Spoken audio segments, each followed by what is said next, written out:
Mask नलगाएमा जरिमाना गर्ने भन्ने हामी कहाँ कानुन थिएन हेर्नुहोस्। त्यसैले गर्दा पुलिसले गरेको कार्य के भयो, गलत भयो।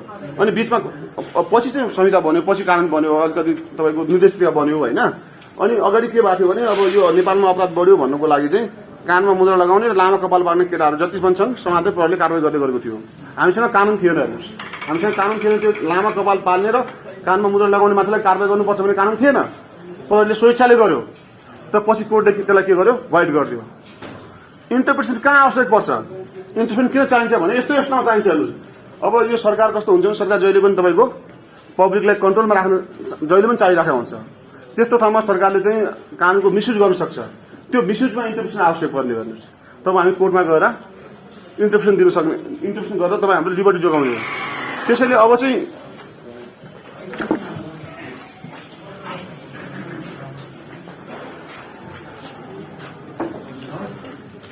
यति बुझिसकेपछि अब हामी सरल भाषामा के बुझौँ भने इन्टरप्रिटेसन के हो, स्ट्याच्यु के हो, इन्टरप्रिटेसन अफ स्ट्याच्यु भने के हो यति बुझौँ। बाँकी धेरै लामो नजाउँ, त्यसपछि तपाईँ आफ्नो डिफिनेसन पढ्नु होला। स्ट्याच्यु भनेको लेजिस्लेचरले बनाउँछ। त्यसैले स्ट्याच्यु भनेको लेजिस्लेचरको विल हो।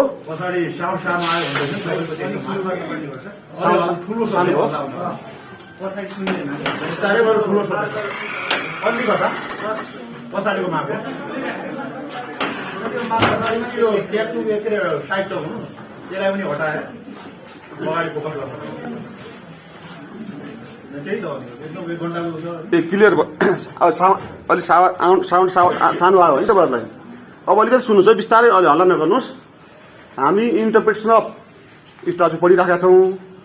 इन्टरप्रिटेसन भनेको टु क्लियरिफाई समथिङ भन्नुको अर्थ जस्तो तपाईँ कुनै मुभी हेर्नुभयो भने त्यसको मुभीको टाइटलले के लेखेको होला भने तपाईँले क्लियरिफाई गर्ने। इन्टरप्रिटेसनले क्लियरिफाई मात्र गर्ने हो, इन्टरप्रिटेसनले केही पनि गर्ने होइन। तपाईँलाई स्पष्ट मात्र गराउने हो इन्टरप्रिटेसनले। अहिले हामी चाहिँ स्ट्याच्यु पढिरहेका छौँ, इन्टरप्रिटेसन अफ स्ट्याच्यु पढिरहेका छौँ। स्ट्याच्यु भनेको ल हो, यो कसले बनाउँछ भने व्यवस्थापिकाले बनाउँछ। त्यसैले स्ट्याच्यु भनेको विल अफ लेजिस्लेचर अथवा विधायिकाको इच्छा भनेको ल हो। अनि इन्टरप्रिटेसन अफ स्ट्याच्यु भनेको to find out the intention of will of legislature. Interpretation of statute भनेको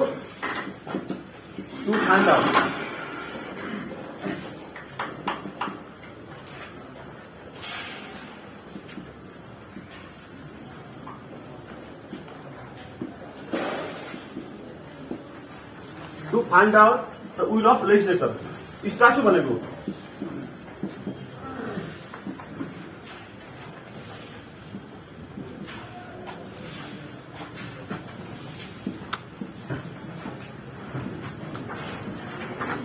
स्ट्याच्यु भनेको लेजिस्लेचर हो। इन्टरप्रिटेसन भनेको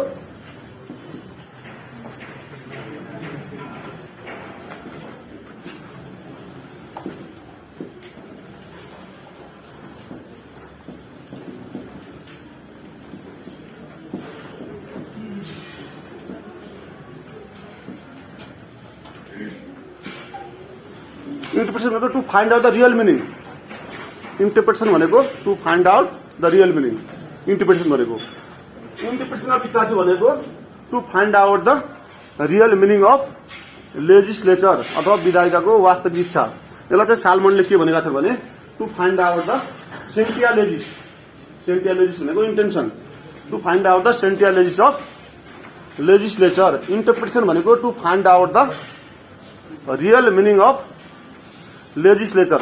विधायिकाको वास्तविक मनसाय पत्ता लगाउने कार्य के हो, कानुनको व्याख्या हो। विधायिकाको वास्तविक मनसाय पत्ता लगाउने कार्यलाई चाहिँ कानुनको व्याख्या भनिन्छ। अनि कानुनको व्याख्या कति बेला हुन्छ भन्नुहुन्छ भने प्रायः जस्तो तपाईँ जनरल त्यो इक्जामको मुखमा लामो नसम्झिनुहोस्। एउटा चाहिँ डबल मिनिङ अथवा दोहोरो शब्द लाग्ने खालको, कहिलेकाहीँ तपाईँको क्लियर शब्द नआउने, अनि कहिलेकाहीँ अनसिन कन्डिसन जस्तो विधायिकाले कानुन बनाएको छ त्यो बनाएको भन्दा छुट्टै समस्या आयो। जस्तो बीचमा चाहिँ तपाईँको यो लिभिङ टुगेदर, हामी कहाँ त्यस्तो कानुन छैन। थुप्रै मान्छेहरू अहिले त्यो पचलमा बसिरहेका छन्। इन्डियामा चाहिँ रेप केसमा चाहिँ कस्तो भयो भने यदि लिभिङ टुगेदरमा बसेको मान्छेको त्यो एक्टिभिटी हुन्छ भने त्यो चाहिँ रेपको परिभाषाभित्र पर्न सक्दैन भन्ने हिसाबले चाहिँ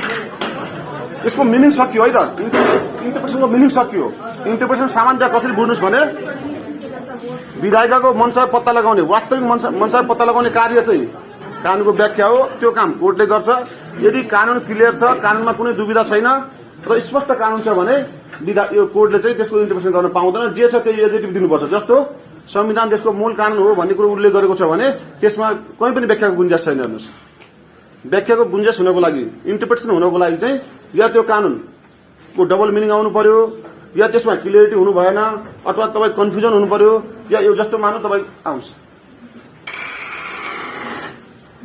त्यति बेला मात्रै कानूनको व्याख्या गरिन्छ मिनिङ सकियो है अब यसको इम्पोर्टेन्स के छ कानूनको व्याख्याको महत्व के छ मैले तपाईँहरूलाई दुईटा केस भनेको थिएँ बीचमा लामा कपाल पाल्ने केटाहरू र कानमा मुद्रा लगाउने केटाहरूलाई प्रहरीले समात्दै कारवाही गर्दै गएको थियो यदि कानूनको व्याख्या हुन्थेन भने उहाँहरूको लिबर्टी प्रोटेक्सन हुन सक्दैन थियो त्यसैले इन्टरप्रिटेसनले के गर्छ हाम्रो लिबर्टी यो होइन अब यसको एक्ज्याक्ट मिनिङ छैन परिभाषा छैन हेर्नुहोस् यो होला भने तपाईँ कसैलाई कन्फ्युज नगर्नुहोस् तपाईँहरू आफै सेल्फ इमेजिन गर्नुहोस् कानूनको व्याख्या भनेको के हो यो व्याख्या गर्दा के फाइदा हुन्छ भनेको तपाईँले आफैले इमेजिन गर्नुभयो भने किताब पढ्नु परेन त्यसको इम्पोर्टेन्स तपाईँ आफै लेख्न सक्नुहुन्छ जस्तो मैले तपाईँलाई एउटा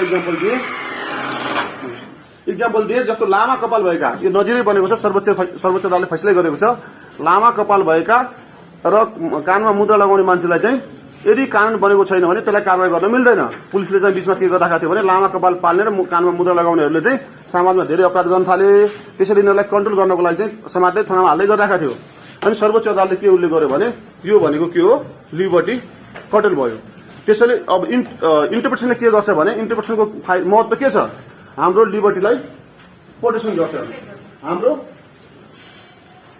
लिबर्टीलाई प्रोटेक्सन गर्छ अर्को ह्युमन राइटलाई प्रोटेक्सन गर्छ हेर्नुहोस् अर्को के गर्छ पार्लियामेन्टको सोभरेन्टी जस्तो तपाईँको कानूनको व्याख्याले जे पार्लियामेन्टले भनेको छ त्यही कुरो त्यहाँ उल्लेख गर्नुपर्ने हुँदा पार्लियामेन्टको सोभरेन्टी जोगिन्छ कि जोगिँदैन यो सेल्फ इमेजिन गर्नुहोस् यसमा कुनै तपाईँको यस्तो यस्तो बुझाउँदा छैन धेरै किताब पढेको केही हुनेवाला छैन यो तपाईँहरूको कानूनको व्याख्याको महत्व कानून किन तपाईँ व्याख्या गर्नुहुन्छ कानूनको मैले सुरुमा भने जहाँ तपाईँ क्लियर हुनुहुन्छ जहाँ ल क्लियर छ ल क्लियर भयो भने यो कोर्टले चाहिँ व्याख्या गर्न पाउँदैन जहाँ ल क्लियर हुँदैन त्यहाँ चाहिँ कोर्टले व्याख्या गर्ने हो त्यसैले व्याख्याबाट के फाइदा हुन्छ जस्तो अहिले पनि हेर्नुहोस् है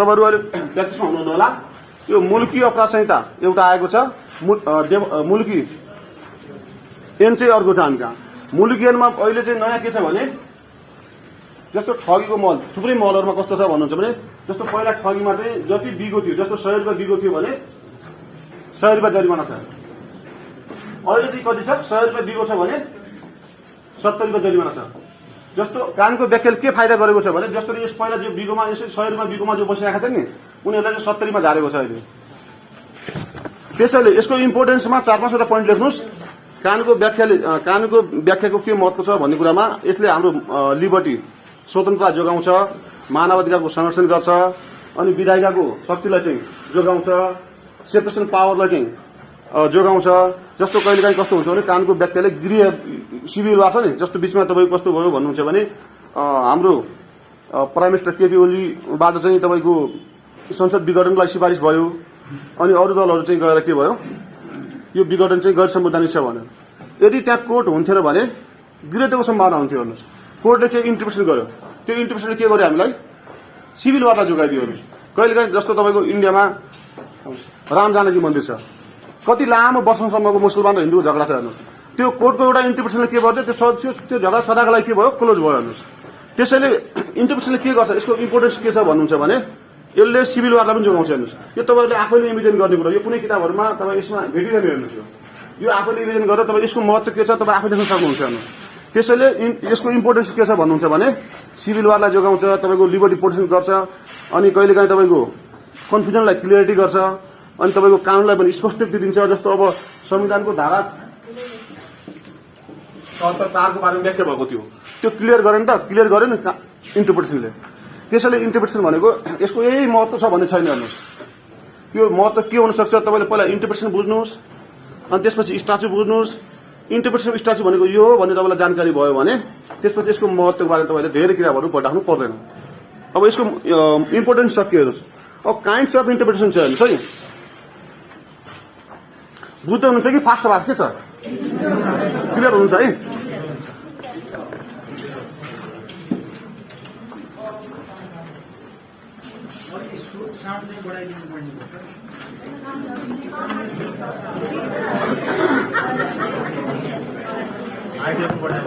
यहाँ सुन्नुहोस्, यो यसको काइन्डमा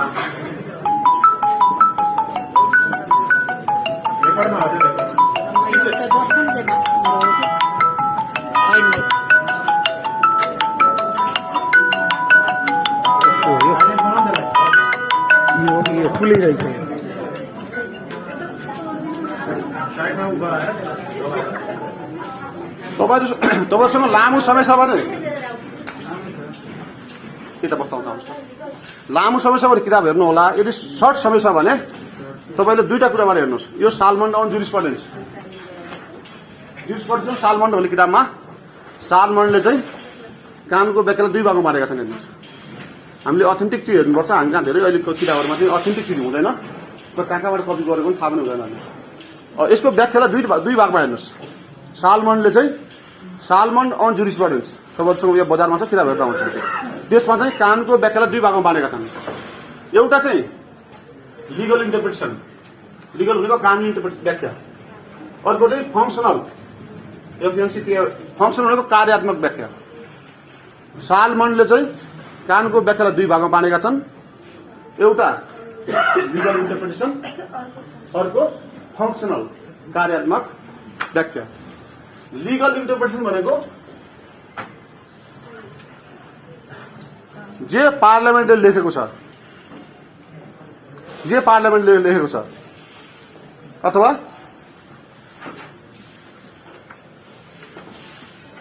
लेटर अफ ल भन्नुहोस्। लेटर अफ ल अथवा भर्बल वर्ड। लेटर अफ ल भनेको जे लेखेको छ।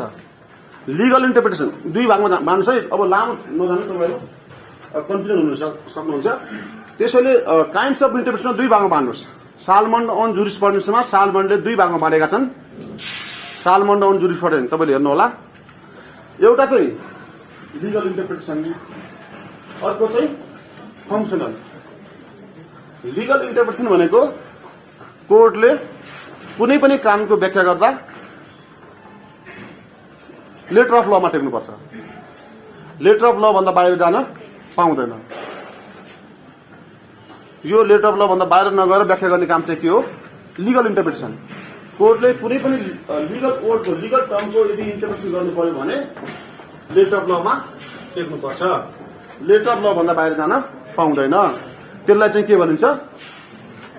Legal interpretation. अर्को चाहिँ अथवा लेटर अफ ल त अथवा भर्बल वर्ड भनेको पनि, भर्बल भनेको पनि थेट वर्ड हो, तपाईँको जे छ त्यही हो। अर्को चाहिँ फङ्सनल। फङ्सन भनेको कार्यात्मक इन्टरप्रिटेसन। यसले चाहिँ कहिलेकाहीँ कस्तो गर्छ भन्नुहुन्छ भने, जस्तो हामी अहिले व्याख्याको सिद्धान्त पढौँला।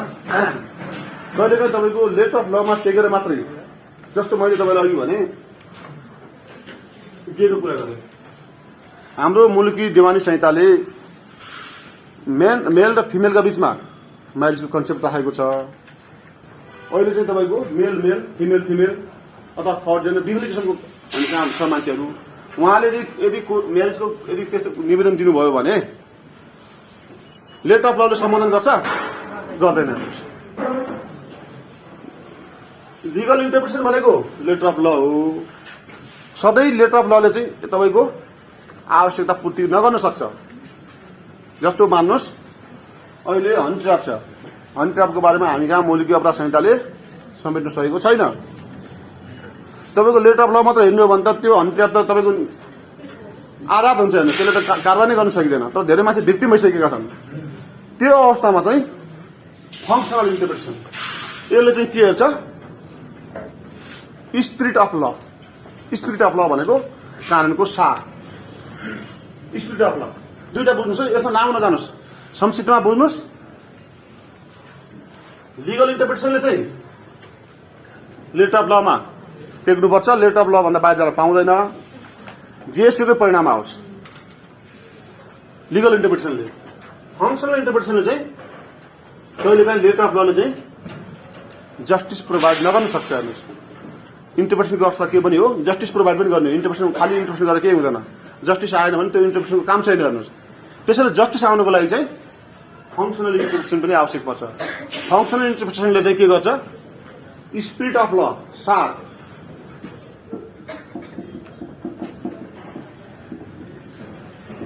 लको सार के हो, स्पिरिट के हो त्यो हेर्छ। यो चाहिँ एउटा भयो होइन। एउटा अर्को पनि छ तपाईँसँग यो काइन्ड्समा, तपाईँले यति लेख्दा पनि पुग्छ, यति लेख्दा पनि पुग्छ, यो समस्या भएन। अब विभिन्न विद्वानले विभिन्न तरिकाले दिएका छन्, जुरिस्टहरूले दिएका छन् होइन। एउटा अलिक बढी चलन चल्तीमा रहेको एउटा अर्को पनि छ, हामी त्यो पनि हेरौँ।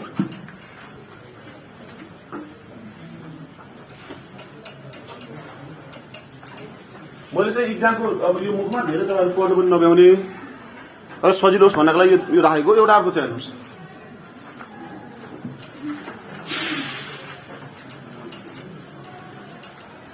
एउटा लिगल छ, अर्को डक्ट्रिनल।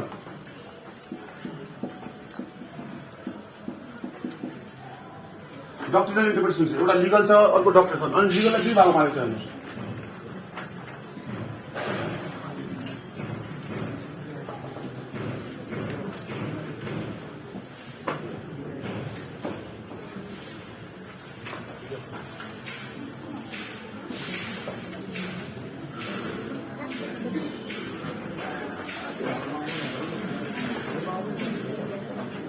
म मुखले भन्छु है। एउटा लिगल इन्टरप्रिटेसन छ, अर्को डक्ट्रिनल।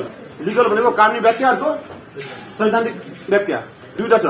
लिगल इन्टरप्रिटेसन पनि छ, डक्ट्रिनल छ। अनि लिगललाई दुई भागमा मारेको छ। अथेन्टिक भनेको जे लेटर अफ ल हो, यो लिटरा स्क्रिप्टा भनिन्छ। जस्तो तपाईँको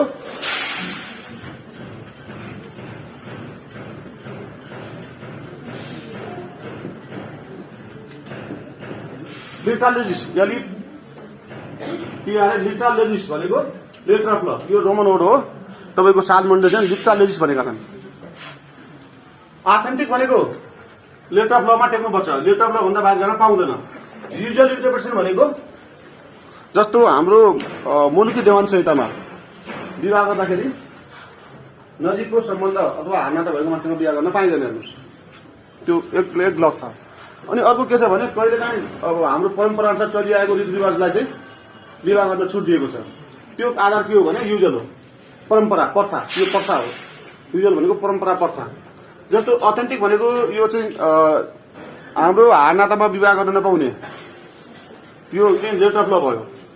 अनि युजलमा के भयो भन्नुहुन्छ भने पूर्वदेखि अथवा हामीले पुर्खादेखि मानिआएको जो परम्परा छ, नजिकको नातदारसँग पनि विवाह गर्ने अथोरिटी मुलुकी देवान संहितामा पनि दिएको छ। हेर्नुहोस्, त्यो केले दियो भने त्यो युजलले दियो, परम्पराले। युजल भनेको प्रथा, परम्पराले दियो। अनि अर्को चाहिँ के छ भन्नुहुन्छ भने त्यो डक्ट्रिनल भनेको तपाईँहरूको यो लाइब्रेरीहरूमा जस्तो रिसर्च गर्नुहुन्छ नि, यो थ्योरी हो। हेर्नुहोस्, सैद्धान्तिक कुराहरू हो। यो प्र्याक्टिस भन्दा थ्योरीमा बढी डिपेन्ड गर्छ। लजिकल भनेको तार्किक। जस्तो कुनै नयाँ समस्या आउँछ भने, जस्तो तपाईँहरू रिटहरू जानुहुन्छ, रिटहरूमा विभिन्न देशका कानुनहरू लिनुहुन्छ। जस्तो मान्नु न, यो गेको कन्सेप्टमा गेले चाहिँ आफूले बिहा गर्नु पाउनुपर्छ भन्ने कुरामा विभिन्न देशको इक्जाम्पल दिन्छ। हेर्नुहोस्, लजिक दिन्छ। त्यहाँनिर लजिक दिएर कुनै कुरा जस्टिफाई गर्ने काम चाहिँ के हो, त्यो लजिकल हो। लजिकल इन्टरप्रिटेसन के गर्छ, त्यो लजिक दिन्छ। जस्तो ह्युमन राइट हेर्छ, सिडा हेर्छ, अन्तर्राष्ट्रिय कन्भेन्सनहरू हेर्छ, अनि त्यहाँ प्र्याक्टिस के छ त्यो हेर्छ, सबै कुरो हेर्छ। त्यो उसले लजिकल इन्टरप्रिटेसनबाट यो न्याय पाउनुपर्छ भन्ने उसले व्याख्या गर्ने हो। अर्को ग्रामेटिकल भनेको यसबाट खासै यो अथेन्टिक त्यस्तो धेरै। ग्रामेटिकल भनेको पनि त्यो यो पनि लेटर अफ ल हेर्नुहोस्, यसको धेरै डिफ्रेन्स छैन। मैले चाहिँ अन्तर भेटाएको छैन। यो चाहिँ अलिकति यो तपाईँको क्लासिफिकेसनलाई क्लासिफिकेसन गरेको देखिन्छ होइन। ल, यसमा अब योभन्दा लामो नजानुहोस्। हामीले हजुर यो सुन्नुहोस्, यो जैलिकको हो। जैलिक भन्ने एउटा विद्वान छन्, उहाँले दिएको छ होइन। यसको मैले भेटेको छैन। जैलिकले दिएको छ होइन। तर अगाडिको चाहिँ तपाईँको सालमन्डको किताबमै छ। सालमन्डले तपाईँले हेर्न चाहनुभयो भने 131 नम्बर पेजमा चाहिँ 2 भागमा बाँडेको छ हेर्नुहोस् सालमनको इन्टरप्रिटेसनमा। यसलाई यति नै जाउँ, अब योभन्दा बढी नजाउँ।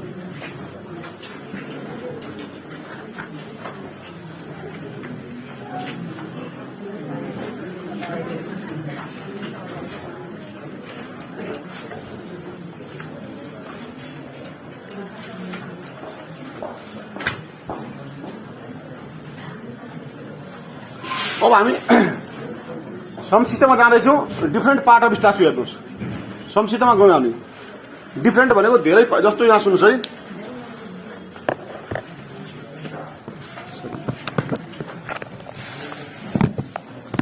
मैले एउटा संविधान लिएर आएको छु हेर्नुहोस्। यो संविधानमा चाहिँ स्ट्याच्युको भागहरू छ, कानुनको भागहरू हुन्छ। स्ट्याच्युमा जम्मा कतिवटा भाग हुन्छ? 2टा हुन्छ हेर्नुहोस्। एउटा इन्टरनल आन्तरिक भाग हुन्छ, अर्को बाह्य भाग हुन्छ। बाह्य भाग भनेको स्ट्याच्युमा हुँदैन, त्यो बाहिर हुन्छ। जस्तो तपाईँको यो कानुन बनाउँदाखेरि तपाईँहरूले अन्तर्राष्ट्रिय डिक्सनरीहरू प्रयोग गर्नुभयो होला, कन्भेन्सनहरू प्रयोग गर्नुभयो होला, अन्तर्राष्ट्रिय प्रथाहरू प्रयोग गर्नुभयो होला। जस्तो हाम्रो यो संविधान बन्दाखेरि चाहिँ हाम्रा विधायकहरू, हाम्रा संविधानविदहरू, हाम्रा संविधान सदस्यका मान्छेहरू चाहिँ विदेशमा ठाउँ ठाउँमा गएका थिए हेर्नुहोस्।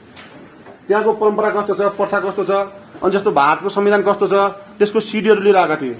त्यसैले ती सिडीहरू, ती प्रथाहरू, परम्पराहरू, प्रतिवेदनहरू, जस्तो यो संविधान बन्दाखेरि धेरै ठुलो विद्रोह पनि भएको थियो। कसैले हिन्दू धर्म हुनुपर्छ, कसैले गणतन्त्र हुनु, विभिन्न आन्दोलन भएका थिए। ती सबै चाहिँ बाह्य पार्ट हो, त्यसलाई एक्सटर्नल पार्ट भनिन्छ। संविधानभित्र, कानुनभित्र, यसैभित्र गयो भने चाहिँ इन्टरनल पार्ट हो, आन्तरिक पार्ट हो। त्यसैले कुनै पनि स्ट्याच्युका 2टा भागहरू हुन्छन्। एउटा आन्तरिक भाग हुन्छ, अर्को बाहिरी भाग हुन्छ। बाह्य भाग चाहिँ अलग्गै राखेको हुन्छ, यसमा हुँदैन। आन्तरिक भाग चाहिँ यसैमा हुन्छ। अब चाहिँ तपाईँहरूको आन्तरिक भागको आवश्यकता किन पर्छ भन्नुहुन्छ भने, जस्तो यो चाहिँ हामीले अब अलिकति पछाडि पढ्नु पर्थ्यो, हाम्रो सिलेबसमा अगाडि राखेको छ। जस्तो यहाँ सुन्नुहोस् है, कहिलेकाहीँ अब हाम्रो यो कानुनको व्याख्याको सिद्धान्त छ, डिजिटल मिस्टिक गोल्डन रुल छ हेर्नुहोस्।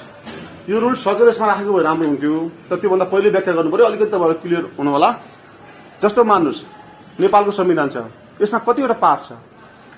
एउटा त सुरुमा के छ? टाइटल छ। संविधान भनेको टाइटल हो, एउटा पार्ट भयो है।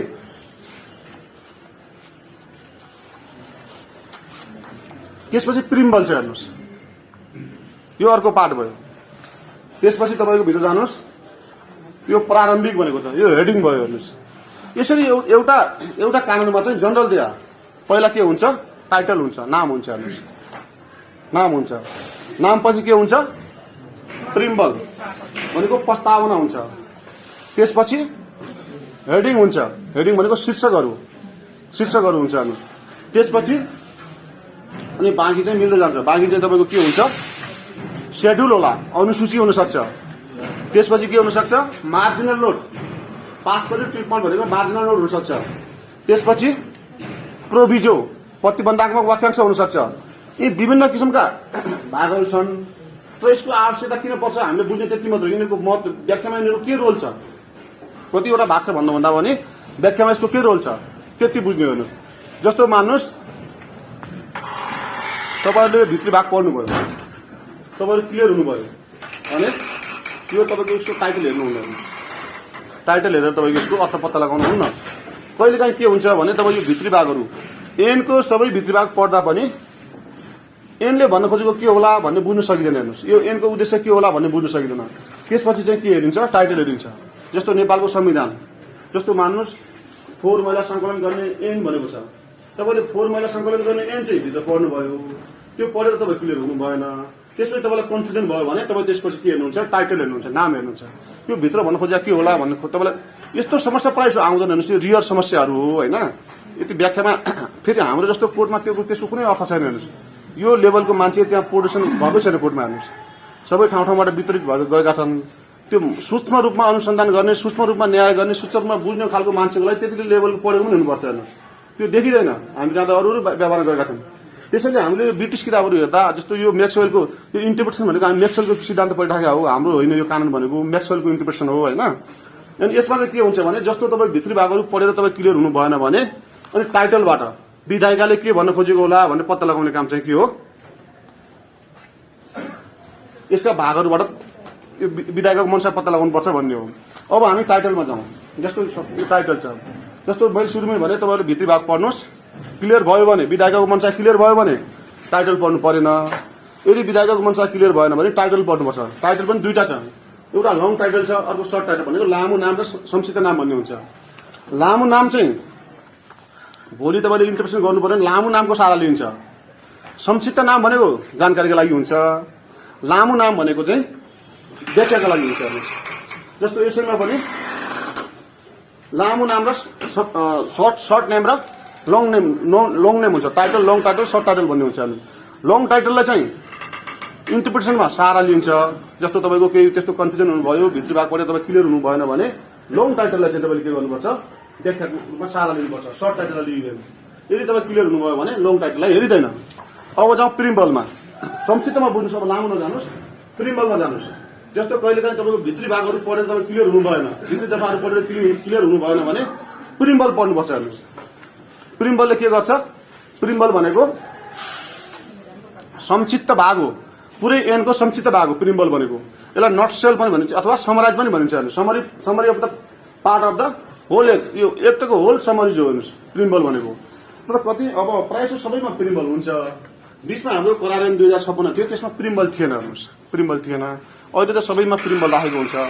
कहिलेकाहीँ तपाईँहरूको यदि भित्री भाग पढेर तपाईँ क्लियर हुनु भएन, दफाहरू पढेर क्लियर हुनु भएन, हेडिङ पढेर क्लियर हुनु भएन भने प्रिम्बलले चाहिँ तपाईँलाई क्लियर गराउँछ। जस्तो मानुस अहिले नेपालमा चाहिँ गणतन्त्र ल्याउनु पर्यो भनेर भन्छन्। अब गणतन्त्र ल्याउने कानुन सही छैन, त्यो त प्रिम्बलले भन्नु पर्यो। प्रिम्बलले गणतन्त्र ल्याउने अवस्था, यो हाम्रो हिन्दू धर्म राजसत्ता ल्याउने अवस्था दिन्छ कि दिन्न? जस्तो राजसत्ताबारे कुरा उठ्यो भने प्रिम्बलबाट सोल्युसन दिनु पर्यो। हाम्रो संविधानले राजसत्ता ल्याउनलाई प्रिम्बलले केही भनेको छ?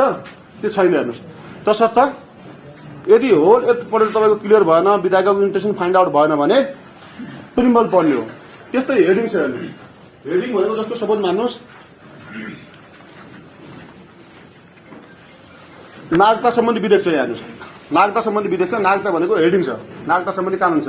जस्तो तपाईँ भित्रीका सबै भागहरू पढ्नुहोस्, धारा 10, 11, 12 पढ्नुहोस्।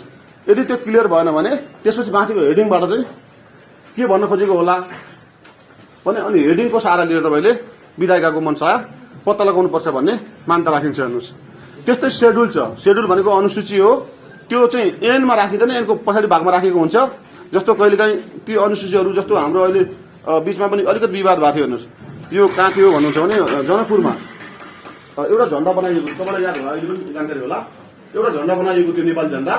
त्यो झण्डाको साइज चाहिँ बिगारेको थियो। हेर्नुहोस्, साइज बिगारेको थियो। अब त्यो कुन साइज हो भन्नको लागि चाहिँ के गरेको थियो, पछि अनुसूचीमा हेरेर त्यसलाई फाइन्ड आउट गरेको थियो। जस्तो मानौँ न, हाम्रो यो संविधानको पछाडि धेरै अनुसूची छ, शक्तिको पावरको तपाईँको डिस्ट्रिब्युसन छ, अरू अरू कुराहरू छ होइन। कहिलेकाहीँ त त्यस्तो विवाद आउँदैन। तर कहिलेकाहीँ विवाद आयो भने जस्तो मानौँ झण्डा तपाईँलाई एकदम रिसेन्ट इक्जाम्पल भनेको जनकपुरको गान्धी मन्दिरमा चाहिँ एउटा झण्डा गाडिएको थियो, त्यो झण्डाको साइज बिगाडेको थियो। बिगारिसकेपछि अब यो झण्डा त्यो ठिक छैन भने बुझ्नु पर्यो। अनि बुझ्नलाई कहाँबाट बुझ्ने, यही अनुसूची हेर्नु परेन हो। यस्तो समस्या आउन सक्छ, प्रायः सधैँ आउँछ भन्ने होइन। हेर्नुहोस्, कहिलेकाहीँ कस्तो हुन्छ भने त्यस्तो समस्या आउन सक्छ। त्यो समस्याको व्याख्या गर्दाखेरि अथवा त्यसलाई अब तपाईँको इन्टरप्रिटेसन गर्दाखेरि तपाईँ कसरी गर्नुहुन्छ, अनुसूचीको सहारा लिएर इन्टरप्रिटेसन गर्नुहुन्छ। अर्को चाहिँ प्रोभिजो, यो प्रतिबन्धात्मक वाक्यांश। पहिला सुरुका ऐनहरूमा चाहिँ प्रतिबन्धात्मक वाक्यांशलाई जस्तो बेलायततिर हेर्नु भने त्यो प्रतिबन्धात्मक वाक्यांशलाई सुरुमा महत्व दिँदैन थियो। हेर्नुहोस्, अहिले चाहिँ महत्व दिन्छ। प्रतिबन्धात्मक वाक्यांशले के गर्छ भने मेन हेडिङलाई कन्ट्रोल गर्छ। हेर्नुहोस्, जस्तो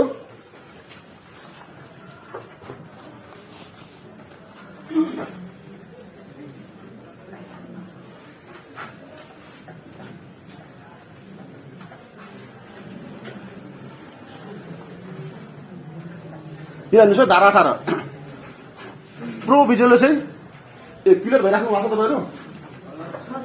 प्रोभिजो भनेको प्रतिबन्धात्मक वाक्यांश हो, प्रतिबन्धात्मक वाक्यांश हो होइन। प्रायः चाहिँ मैले सुरुमा तपाईँलाई उल्लेख गरेँ, यदि तपाईँहरू क्लियर हुनुहुन्छ, भित्रको भाग पढेर क्लियर हुनुहुन्छ भने तपाईँ यो टाइटल केही पनि हेर्नुहोस्, कोर्टलाई त्यो हेर्ने अधिकारै हुँदैन। हेर्नुहोस्, जब तपाईँ भित्रीको भागहरू पढेर दफाहरू पढेर क्लियर हुनु भएन भने विधायकको मनसा पत्ता लगाउनको लागि एनको पार्ट गर्नुपर्छ। हेर्नुहोस्, कुनै पनि एनको पार्ट टुक्रा गरेर भए पनि विधायकको मनसा पत्ता लगाउनु पर्छ भने मान्यताका खातिर हामीले टाइटल हेऱ्यौँ, टाइटलपछि प्रिम्बल हेऱ्यौँ, त्यसपछि प्रोभिजो हेरौँ। प्रोभिजो भनेको प्रतिबन्धात्मक वाक्यांश हो। यसले चाहिँ मेन हेडिङलाई त्यो दफा हुन्छ त्यसलाई कन्ट्रोल गर्छ। प्रोभिजो भनेको तरबाट बटबाट स्टार्ट हुन्छ। जस्तो मान्नुहोस् है धारा 18 मा समानताको हक भनेको छ। सबै नागरिकलाई चाहिँ all people are equal before the law भनेको छ हैन। तल लेखेर के लेखेको तल लेखेको छ। तल के लेखेको छ भने सामाजिक आर्थिकबाट पिछडिएका मान्छेहरूलाई चाहिँ के रिजर्भेसन दिन सकिन्छ भन्ने लेखेको छ। त्यो तलले के गर्यो माथिको धारालाई कन्ट्रोल गर्यो। जस्तो धारा 18 मा के लेखेको सबै नागरिक कानुनको दृष्टिमा समान रहनेछन्, सबैलाई समानता दियो हेर्नुहोस्। तर तल प्रोभिजोले चाहिँ माथिलाई के गर्यो कन्ट्रोल दियो, कन्ट्रोल गरिदियो। कन्ट्रोल के भन्यो सबै समान चाहिँ भयो भने केही मान्छेलाई रिजर्भेसन दियो। त्यसैले कानुनको व्याख्या गर्दाखेरि प्रोभिजोलाई एक्सक्लुड गर्न अथवा बाइक गरेर तपाईँ इन्टरप्रिट गर्न पाउनुहुन्न। यदि तपाईँले कानुनको व्याख्या गर्दाखेरि चाहिँ मेन हेडिङमा साथै यदि प्रोभिजो छ भने प्रोभिजोलाई पनि सँगसँगै लगेर कानुनको व्याख्या गर्नुपर्छ। प्रोभिजोले चाहिँ मेन हेडिङलाई कन्ट्रोल गर्ने काम गर्छ। त्यसपछि सेड्युल सक्यो। मार्जिनल अब हामी कहाँ मार्जिनल नोट छ हेर्नुहोस्। मार्जिनल नोट भनेको यो पार्श्व टिप्पणी भनिन्छ। हामी कहाँ मार्जिनल नोटको कन्सेप्ट छैन हेर्नुहोस्। यो मार्जिनल नोटको कन्सेप्ट कहाँ छ भने बेलायतमा छ। जस्तो बेलायतमा यो एक कुनै एक छ हेर्नुहोस् ल छ होइन। यसको सार चाहिँ यहाँ 2 लाइनमा लेखिदिएको हुन्छ। त्यो चाहिँ मार्जिनल नोट हो। हामी कहाँ चाहिँ यसको कन्सेप्ट छैन, खालि लेखेको मात्रै छ। यसको प्र्याक्टिस भएको देखिँदैन होइन। त्यसैपछि हेडिङ भयो मार्जिनल सेड्युल पङ्क्चुएसन। यो यस्तो छ हेर्नुहोस्। यो हामी कहाँ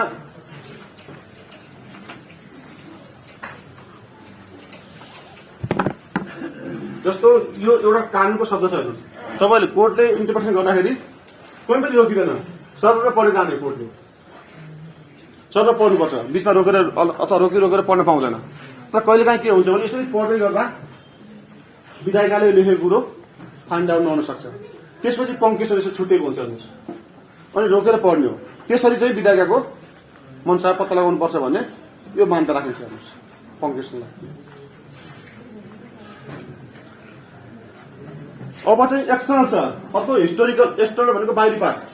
बाहिरी पार्टमा चाहिँ हिस्टोरिकल सेटिङ भनेको छ। जस्तो हिस्टोरिकल सेटिङ भनेको के हो भन्नुहुन्छ भने यो हाम्रो संविधान बन्दाखेरि चाहिँ विभिन्न किसिमका नाराबाजी थिए, आन्दोलन थिए, विभिन्न किसिमका तपाईँ लडाइँ झगडाहरू थिए। अनि त्यो सबै के हो हिस्टोरी हो। यसो गरेर लास्टमा छलफल गर्न समय दिउँला। किनभने यो तपाईँ छलफल गर्न थाल्नु भने तपाईँ कोर्टमा सकिँदैन। तपाईँ समय सब्जेक्ट छ होइन। अन्त 10 मिनटभन्दा बढी पढाइ नै भएको छैन। तपाईँ मेन त पढाइकै छैन हामीले। त्यो लास्टमा गरौँ है त। संक्षिप्त सुन्नुहोस् अनि बाँकी छलफल गरौँ अहिले। जस्तो हिस्टोरिकल सेटिङ यो आउट अफ द पार्ट हो। स्ट्याचुको आउट पार्ट हो हेर्नुहोस्। स्ट्याचुमा 2टा पार्ट हुन्छ। एउटा इन्टरनल हुन्छ, एउटा एक्सटर्नल हुन्छ। इन्टरनल पार्ट चाहिँ हामीले सक्यौँ। अब चाहिँ एक्सटर्नल पार्ट हो। यो बाहिर हुन्छ। जस्तो हिस्टोरिकल सेटिङ भनेको छ। हिस्टोरिकल सेटिङ भनेको यो एन भन्दाखेरि चाहिँ आवश्यक डकुमेन्ट्सहरू। यो संविधान बन्दाखेरि तपाईँ हाम्रो विभिन्न प्रतिवेदनहरू आएका थिए। कतिले के भनेका थिए, कतिले के भनेका थिए। जस्तो विभिन्न विषयमा आएका थिए। जस्तो खाद्यमा आएको थियो होला, दलित सम्बन्धमा आएको थियो होला, अनि महिला सम्बन्धमा आएको थुप्रै प्रतिवेदनहरू आएका थिए। अनि हाम्रा विधायकहरू विभिन्न देशहरूमा घुमेर आएका थिए। उनीहरूले पनि केही प्रतिवेदन लिएर आएका थिए। ती सबै के हुन् हिस्टोरिकल सेटिङ हुन्। भोलि जस्तो बिचमा तपाईँलाई थाहा छ हाम्रो धारा 76 4को बारेमा व्याख्या गर्दाखेरि चाहिँ सुभाष चन्द्र नेमाङजीले चाहिँ के उल्लेख गरेका थिए भने यो हाम्रो यो बिचको अस्ति कुरा गर्दाखेरि चाहिँ अब यो अनुसारको जस्तो तपाईँ यो 76(4) मा हाम्रो प्राइम मिनिस्टरजीले 76(3) बमोजिम नियुक्ति बुझ्नुहोस् है हिस्टोरिकल सेटिङ। 76(3) बमोजिम नियुक्ति हुनुभयो। 76(4) बमोजिम उहाँले चाहिँ बहुमत सिद्ध गर्नुपर्ने थियो होइन। त्यो बहुमत सिद्ध गर्न सक्नु भएन। त्यसपछि सिद्ध गर्न नसकिसकेपछि अनि 76(5) बमोजिम चाहिँ अर्को मान्छेलाई पनि प्रधानमन्त्री बन्ने अवसर दिएको छ। जस्तो अहिले पनि त्यो विवाद छ हेर्नुहोस्। जस्तो माधव नेपालले तिनीहरूलाई कारवाही गर्दाखेरि के अहिले जो गरेको छ नि यो हाम्रो संसदमा अहिले पनि यो विवाद छ नि विवादहरू।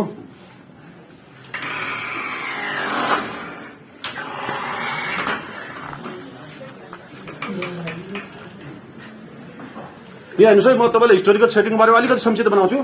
यो हाम्रो 76 को 5 हेर्नुहोस् है। मैले पढ्ने अनुमति चाहेँ आउनुहोस्। यसमा प्रश्न छ तपाईँहरू बुझ्नुहुन्छ। त्यसमा धेरै कुरा उल्लेख गर्नु पर्दैन। यसमा के लेखेको छ भने उपधारा 3 बमोजिम नियुक्ति प्रधानमन्त्रीले उपधारा 4 बमोजिम विश्वासको मत प्राप्त गर्न नसकेमा उपधारा 2 बमोजिम कुनै सदस्यले कुनै सदस्य भन्नुको अर्थ कुनै सदस्यले प्रतिनिधि सभामा विश्वासको मत प्राप्त गर्न सक्ने आधार प्रस्तुत गरेमा राष्ट्रपतिले त्यो सदस्यलाई प्रधानमन्त्री नियुक्ति गर्नेछ भन्ने उल्लेख गरेको छ। यसमा चाहिँ पार्टीले हुप लगाउन पाउँछ कि पाउँदैन भन्ने विवाद आएको थियो। हेर्नुहोस्, पार्टीले हुप लगाउन कुनै सदस्य भन्नुको अर्थ यो संसद चाहिँ मान्नुहोस्, प्रायः हामी संसद अनुसार संसदीय पार्टीले प्रधानमन्त्री बनाउने हो। त त्यो बनाउन नसकेमा कुनै एकजना मान्छे उठेर उहाँले चाहिँ सबैको सहमति लिएमा प्रधानमन्त्री बन्न सक्छ कि सक्दैन भन्ने कुरो उल्लेख गरेको थियो। यसमा अरू दलले चाहिँ एउटा कुरा उल्लेख गरेका थिए, तर तपाईँको यो संविधान बन्दाखेरि चाहिँ त्यो कन्सेप्ट राखेको रहेछ। हेर्नुहोस्, यदि त्यस्तो अवस्था आयो भने कुनै सदस्यले पनि अरू सदस्यको सहमति लिन सक्ने रहेछ भन्ने त्यो सिटी रहेछ हामी कहाँ। हिस्टोरिकल सेटिङ भनेको यस्तो विवाद आउन सक्छ कहिलेकाहीँ, यो कल्पना त गरिँदैन। हेर्नुहोस्, जस्तो हामी कहाँ संविधानमा विवाद आएको थियो, यस्तो विवाद आयो भने कसरी सोल्युसन दिनुहुन्छ? त्यति बेला तपाईँले हिस्टोरिकल सेटिङ हेर्नुहुन्छ। हिस्टोरिकल सेटिङ भनेको त्यति बेला तपाईँ संविधान बन्दाखेरि कानुन बन्दाखेरिको हिस्टोरी के थियो, त्यो हिस्टोरीलाई हेरेर विधायिकाको इन्टेन्सन फाइन्ड आउट गर्ने काम चाहिँ हिस्टोरिकल सेटिङ हो। बुझ्नुभयो होइन?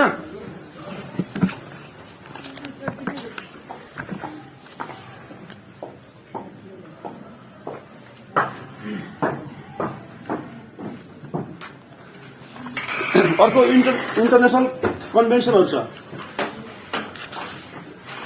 जस्तो यो संविधानमा, हाम्रो संविधानमा महिला सम्बन्धी अधिकार, खाद्य सम्बन्धी अधिकार, दलित सम्बन्धी अधिकार, विभिन्न किसिमको अधिकार ल्याएको छ। त्यो अधिकारको बारेमा हामीले छलफल गर्दाखेरि ICCPR, सेडा, child right, human right जस्ता थुप्रो डकुमेन्ट्सहरू हामीले दिएका थियौँ। त्यो डकुमेन्ट्सबाट हामीले चाहिँ यो संविधान बनाएको कारणले गर्दा भोलि यो संविधानमा भएका कुराहरूमा केही विवाद पर्यो अथवा केही सोल्युसन दिनु पर्यो भने हामी अन्तर्राष्ट्रिय कन्भेन्सनहरू हेर्छौँ। हेर्नुहोस्, जस्तो अहिले पनि तपाईँको विभिन्न कुराहरूमा यदि हामीले जस्टिफाई गर्नु पर्यो भने अन्तर्राष्ट्रिय कन्भेन्सन हेरेर हामी के गर्छौँ, त्यो कुराको जस्टिफाई गर्न सक्छौँ। त्यसैले यो यदि ऐन पढेर तपाईँको भित्री भाग पढेर तपाईँले यदि विधायकको मञ्च पत्ता लगाउन सक्नु भएन भने यो चाहिँ त्यो out part of the statute गएर तपाईँले कन्भेन्सनहरू हेरेर पनि विधायकको मञ्च पत्ता लगाउनु पर्छ। अनि अर्को डिक्सनरी र टेक्स्ट बुक भनेको छ। डिक्सनरी भनेको जस्तो यो संविधान बनाउँदाखेरि बाबुराम भट्टराईको अध्यक्षतामा एउटा भाषा शुद्धिकरण भनेको थाहा छ तपाईँहरूलाई। जस्तो अहिले सपोज मान्नुहोस्, यसमा प्रयोग भएको कुनै भाषामा विवाद भयो भने हामीले यसको लागि के गर्न सक्छौँ, नेपाली डिक्सनरी हेर्न सक्छौँ। हेर्नुहोस्, नेपाली डिक्सनरी जे भन्छ यसको अर्थ त्यही लगाउन सकिन्छ। अर्को टेक्स्ट बुक भनेको छ। टेक्स्ट बुक भनेको तपाईँ हामी कहाँ जस्तो अहिले तपाईँहरू पढ्नुभयो होला, जस्तो अन्तर्राष्ट्रिय कानुनमा ओपेन ह्याम, जस्तो यो ब्राउनली जस्ता थुप्रै विद्वानहरू छन्। त्यो अन्तर्राष्ट्रिय शब्दहरूमा टर्म्सहरूमा कुनै त्यस्तो सम्बन्ध बिग्रियो भने अथवा त्यस्तो केही भयो भने हामी त्यो टेक्स्ट बुकहरू हेर्न सक्छौँ। जस्तो जुरिस्प्रुडेन्समा सालमन्ड हेर्न सक्नुहुन्छ, डाइस हेर्न सक्नुहुन्छ, तपाईँ आएर लोइड्स हेर्न सक्नुहुन्छ, थुप्रै हेर्न सक्नुहुन्छ। हेर्नुहोस्, यदि तपाईँको त्यस्तो भाषामा कुनै विवाद भयो भने त्यो टेक्स्ट बुक हेर्न सक्नुहुन्छ।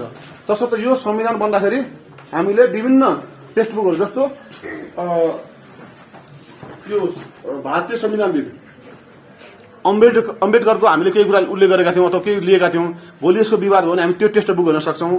तसर्थ यो पाठ भनेको के हो भने विधायिकाको मञ्च पत्ता लगाउँदाखेरि हामीले पढ्दाखेरि सरेर पढ्ने हो। यदि त्यसरी पढेर विधायिकाको मञ्च पत्ता लाग्यो भने ऐनको पाठ गर्दैनौँ। यदि त्यसरी पढेर विधायिकाको मञ्च पत्ता लागेन भने ऐनको पाठ गरेर भए पनि विधायिकाको मञ्च पत्ता लगाउनुपर्छ भन्ने मकसद भएको हुँदा हामीले ऐनको टुक्रा टुक्रा गरेर विधायिकाको मञ्च पत्ता लगाउँछौँ। यसरी टुक्रा गर्दा ऐनलाई दुई भागमा बाँड्छौँ। एउटा चाहिँ बाहिरी भाग, अर्को चाहिँ भित्री भाग। भित्री भागमा चाहिँ तपाईँको नाम आउँछ। नाम भनेको संविधानको नाम हुन्छ अथवा कानुनको नाम हुन्छ। यदि तपाईँले भित्री भाग पढेर त्यो केही क्लियर हुनु भएन भने जस्तो फोहोर मैला सङ्कलन गर्न बनेको ऐन, जस्तो बाटो सञ्चालन गर्न बनेको ऐन, त्यो ऐनहरूमा तपाईँले के गर्न सक्नुहुन्छ, विधायिकाले के लेखेको होला भने पत्ता लगाउन सक्नुहुन्छ। त्यसपछि तपाईँको प्रिम्बलहरू यो प्रस्तावनाबाट विधायिकाको मञ्च पत्ता लगाउन सक्नुहुन्छ। यसरी तपाईँले ऐनको टुक्रा टुक्रा पाएर भयो भने विधायिकाको मञ्च पत्ता लगाउनु पर्छ भन्ने यसले राखेको छ है मञ्च। अब चाहिँ हामी रुलमा है, यो तपाईँको यो अहिलेसम्मको भनेको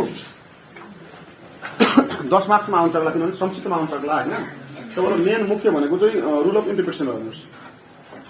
यसमा चाहिँ मुख्यतः लिटल मिस्टिभ र गोल्डन। अब लिटलमा जाउँ है हामी। तपाईँ क्लियर हुनुहुन्छ है? ठिक छ, सर्फेसमा बुझ्नुहोस्, डिपमा नजानुहोस्। मैले सर्फेसमा गएको छु, तपाईँ कन्सेप्चुअल कुरा बुझेर बाँच्ने तपाईँले आफ्नो सबै गर्नु होला।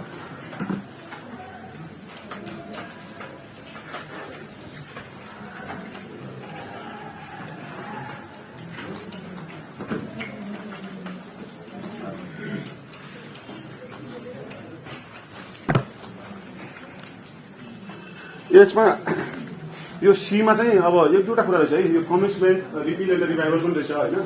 कमेन्समेन्ट भनेको यो रुल भन्दा पहिला यो पनि आउँछ।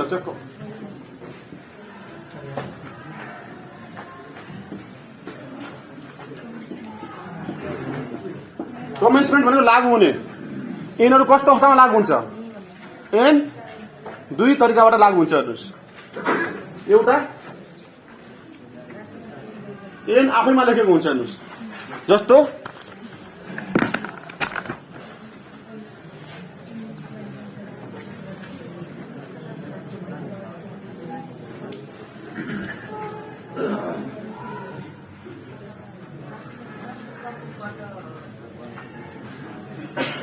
यहाँ हेर्नुहोस् है, संविधानको धारा 307(2) मा के लेखेको छ भने यो संविधान सम्बद्ध 2072 साल असोज महिनाको 3 गते लागू हुनेछ। प्रारम्भ हुने कमेन्समेन्ट भनेको प्रारम्भ हो।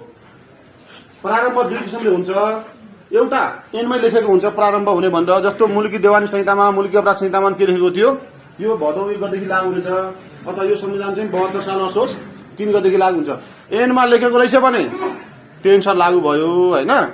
यदि त्यो लेखेको रहेन रहेछ भने हेड अफ द स्टेटले चाहिँ एनमा प्रमाणीकरण गर्यो, एसेन्ट गरेको बेला जहिले हेड अफ द स्टेटले चाहिँ एसेन्ट गर्छ अथवा सिग्नेचर गर्छ, त्यो सिग्नेचर गरेको दिनदेखि लागू हुन्छ। कमेन्समेन्ट दुई किसिमले हुन्छ। एनको कुनै पनि एक्टको कमेन्समेन्ट चाहिँ दुई किसिमले हुन्छ। एउटा चाहिँ एनमै लेखेको हुन्छ, यो यतिदेखि लागू हुनेछ लेखेको रहेछ भने विवाद भएन। यदि त्यो लेखेको रहेन रहेछ भने हेड अफ द स्टेटले चाहिँ एसाइन्ट गरेको दिनदेखि लागू हुन्छ। यसमा चाहिँ बिबी प्रसाद कोइराला केस थियो, हामी जहाँ तपाईँले कति बुझ्नु भएको छ होइन। यो बिबी प्रसाद कोइराला केसमा के थियो भन्नुहुन्छ भने तपाईँको संविधान सभाको चुनाव गर्ने डेटको बारेमा विवाद थियो।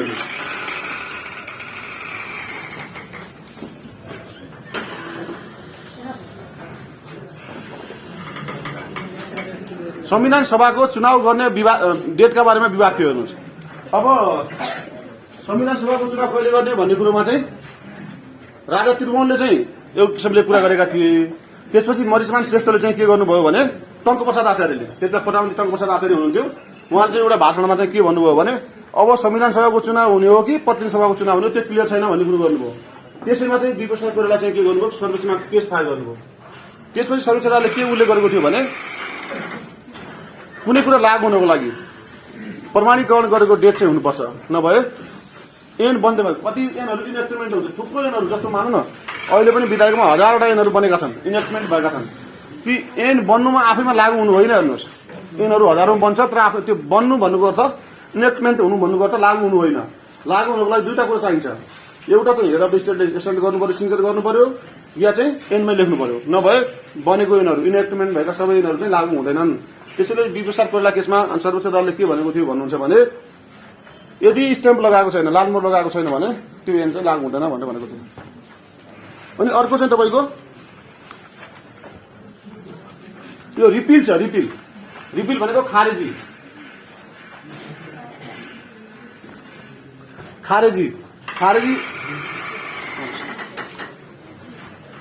भनेको के हो भन्नुहुन्छ भने कुनै पनि एन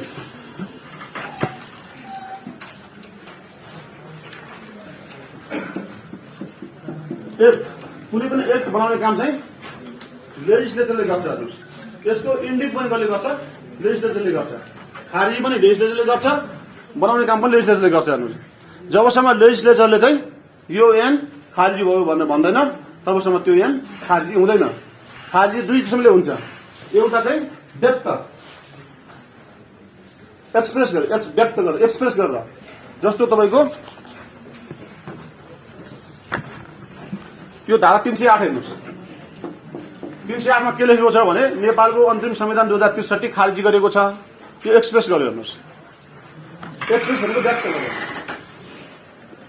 कानुन दुई किसिमले खारिज हुन्छ।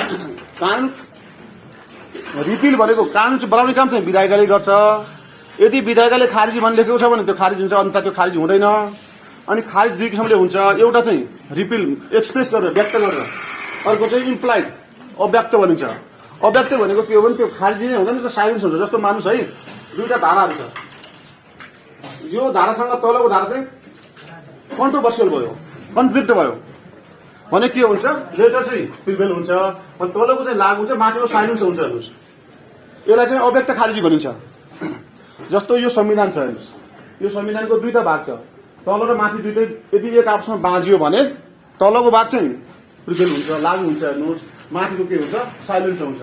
त्यो साइलेन्सलाई के भनिन्छ, इम्प्लाइड अथवा अव्यक्त खारिजी भनिन्छ। तर त्यो खारिजी त्यस्तो पाठ खारिजी हुँदैन है, इम्प्लाइड हुन्छ। खारिजी चाहिँ एक्सप्रेस गरे मात्र खारिजी हुने हो। अब तपाईको यसको लागि तपाईले जस्तो कुनै ऐन खारिजी हो त्यसको परिणाम के हुन्छ, यो इक्जाममा आउँछ है, तपाईको 5 नम्बरमा आइराख्छ, 5-10 नम्बरमा कहिलेकाहीँ इक्जाममा आइराख्छ। के भन्छ भने कन्सिक्वेन्सी अफ द रिपिल स्ट्याच्यु अथवा रिपिल स्ट्याच्युको कन्सिक्वेन्सी के हुन्छ। जस्तो कुनै ऐन खारिजी भयो भने त्यसको के हुन्छ अवस्था, त्यसको तपाईले कानुनी व्याख्या सम्बन्धी 2010 छ नि, यसको 3, 4, 5 एकचोटि हेर्नु न, त्यो लामो छैन, तपाईलाई एकदमै काम लाग्छ। हेर्नुहोस् कानुनी व्याख्या सम्बन्धी ऐन 2010 नेटमा पनि छ, त्यो तपाईले हेर्नै पर्छ। हेर्नुहोस् यदि तपाईले हेर्नु भएन भने तपाईको पढाइ एकदम अपुरो हुन्छ। कानुनी व्याख्या सम्बन्धी 2010 को दफा 3, 4, 5 हेर्नुहोस् त, संक्षिप्तमा तपाईलाई क्लियर गराइन्छ। त्यो हेर्नुहोस् त्यो ऐन हो। अनि कुनै ऐन खारिज हुँदा के छ त्यसमा त्यसको परिणाम देखिन्छ। अनि अर्को चाहिँ के छ भन्नुहुन्छ भने रिभाइभल अफ लेजिस्लेसन अथवा पुनर्जीवित। जस्तो एउटा एकपटक कुनै ऐन खारिज भइसकेपछि त्यो एक रिभाइभल हुन्छ कि हुँदैन। सपोज तपाईलाई म एउटा राम्रो इक्जाम्पल भन्छु है,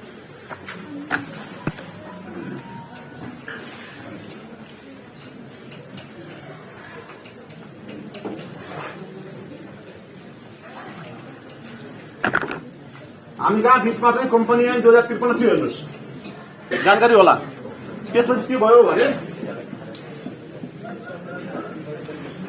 हामी रिभाइभल अफ लेजिस्लेसन है, एकचोटि खारिज भएको एक रिभाइभल हुन्छ कि हुन्न भन्ने कुरामा गइरहेका छौँ। यो बुझिराख्नुहोस् है। एकपटक हामीसँग कम्पनी ऐन 2053 थियो, त्यसलाई चाहिँ अर्डिनेन्सले के गर्यो, खारिज गरिदियो। 2062 को अर्डिनेन्सले खारिज गरिदियो। अनि अर्डिनेन्सको म्याद कति हुन्छ, 6 महिना हुन्छ। त्यति बेला हामीसँग पार्लियामेन्ट थिएन। हेर्नुहोस् पार्लियामेन्ट थिएन। अब तपाईँ आफै भन्नुहोस्, यो अर्डिनेन्सले यसलाई रिपिल गर्यो, यो चाहिँ इक्सनमा आफै रिपिल भयो भने यो रिभाइभल हुन्छ कि हुन्न, 53 के हुन्छ। यस्तो समस्या आउँछ। हेर्नुहोस् हामीले यो अहिले कस्तो लाग्छ भने तपाईँहरूलाई यो पढ्दाखेरि चाहिँ हामीलाई पनि त्यस्तो लागेको थियो। पढ्दाखेरि कस्तो कस्तो लाग्छ भने यो अब यो व्यवहारमा आउँदैन। हेर्नुहोस् व्यवहारमा नआउँदा त्यस्तो त्यस्तो लाग्छ। जस्तो यहाँ तपाईँलाई प्र्याक्टिसमै आयो। हेर्नुहोस् कम्पनी ऐन 2053 हामीसँग थियो, त्यसलाई चाहिँ अध्यादेशले 2062 सालमा अध्यादेश आयो होइन, अध्यादेशले खारिज गर्यो। त्यति बेला फेरि हामीलाई 62 सालमा आन्दोलन थियो। तपाईँलाई हामी सबै जानकारी छ, 62-63 आन्दोलन थियो, संसद थिएन। यसको म्याद 6 महिना हुन्छ। अर्डिनेन्सको म्याद अर्डिनेन्स आफै खारिज भइदियो 6 महिना त्यो निष्क्रिय अटोमेटिक निष्क्रिय भयो। अब यो अटोमेटिक निष्क्रिय भइसकेपछि 53 सालको ऐन के हुन्छ, अब रिभाइभल हुन्छ कि हुन्न, यस्तो समस्या आउँछ। हेर्नु पहिला बेलामा के थियो भने तपाईँको यस्तरी खारिज भएको ऐनहरू पनि रिभाइभल हुन्छ भन्ने मान्यता राखिन्थ्यो होइन। तर अहिले चाहिँ के हुन्छ भने एकपटक खारिज भइसकेको ऐन यदि विधायिकाले एक्सप्रेस गरेको छैन भने त्यो कुनै पनि हालतमा रिभाइभल हुँदैन। त्यति नै बुझ्नुहोस् न।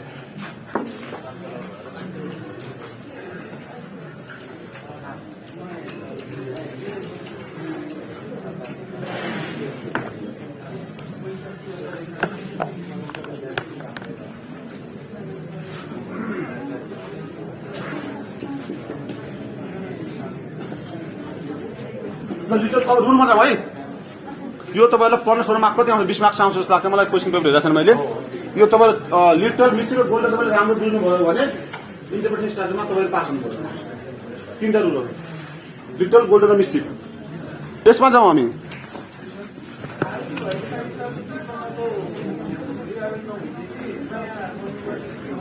के भन्नु त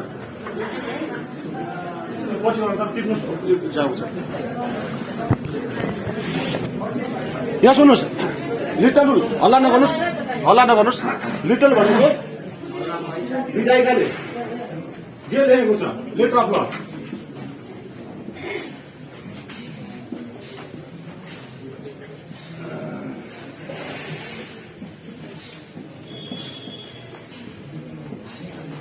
यदि कानुन क्लियर छ भने whatever maybe it's a consequence, जस्तो सुकै कन्सिक्वेन्सी आओस्। कोर्टले यसलाई फलो गर्नुपर्छ। हेर्नुहोस्, लिटरल भनेको लेटर अफ लमा कोर्ट यदि ल क्लियर छ भने कोर्टले त्यो बााउन्ड्री भन्दा बाहिर जान पाउँदैन। हामी प्रिन्सिपल पढाएका छौं।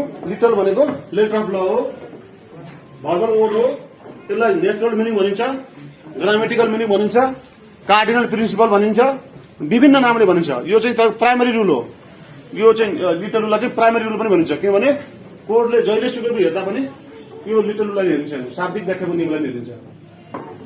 कानमा जहिले सुकै शाब्दिक व्याख्याको नियम भनेको विधायिकाले जे लेखेको छ त्यो हुनुपर्छ भन्ने। यदि ल क्लियर छ भने, कानून क्लियर छ भने कोर्टले चाहिँ यो शाब्दिक व्याख्याको नियम भन्दा 1 इन्च पनि जान पाउँदैन। जस्तो सुकै कन्सिक्वेन्सी आओस्, परिणाम जस्तो सुकै आओस्, त्यो फलो गर्नुपर्छ भन्ने मान्यता राखिन्छ। त्यसैले विभिन्न विद्वानले के भनेका छन् भने लिटरल रुल भनेको पार्लियामेन्टको लेजिस्लेचरको मुटु हो, लेजिस्लेचरको आत्मा हो, स्पिरिट हो। लेजिस्लेचरले जे कुरा एक्सप्रेस गर्न चाहेको हुन्छ त्यो लिटरल रुलबाट एक्सप्रेस गर्न चाहेको हुन्छ। त्यसैले कोर्टले चाहिँ एजेटिभ जस्तो छ त्यस्तै यसलाई फलो गर्नुपर्छ। यदि यो ल क्लियर छ भने त्यसमा कन्फ्युजन छ, त्यसमा मल्टिफेसेड मिनिङ छ, डबल मिनिङ छ, अथवा तपाईँ अनसर्टेनिटी छ, त्यस्ता विभिन्न शब्दहरू छ भने चाहिँ तपाईँले त्यसको विकल्प खोज्नुपर्छ। यदि ल आफैमा क्लियर छ भने कन्सिक्वेन्सी कोर्टले खोज्ने होइन, कोर्टले चाहिँ ल बनाउने होइन। कोर्टले के गर्ने हो, खालि एक्सप्रेस मात्रै गर्ने हो। जे विधायिकाले लेखेको छ त्यो एक्सप्रेस गर्ने काम चाहिँ कोर्टले गर्ने हो। त्यो चाहिँ सेपरेसन पावरको प्रिन्सिपल भित्र पर्छ। यदि त्यसको अभोइड गर्छ भने त्यो के हुन्छ, त्यो प्रिन्सिपल पनि भोइड हुन्छ।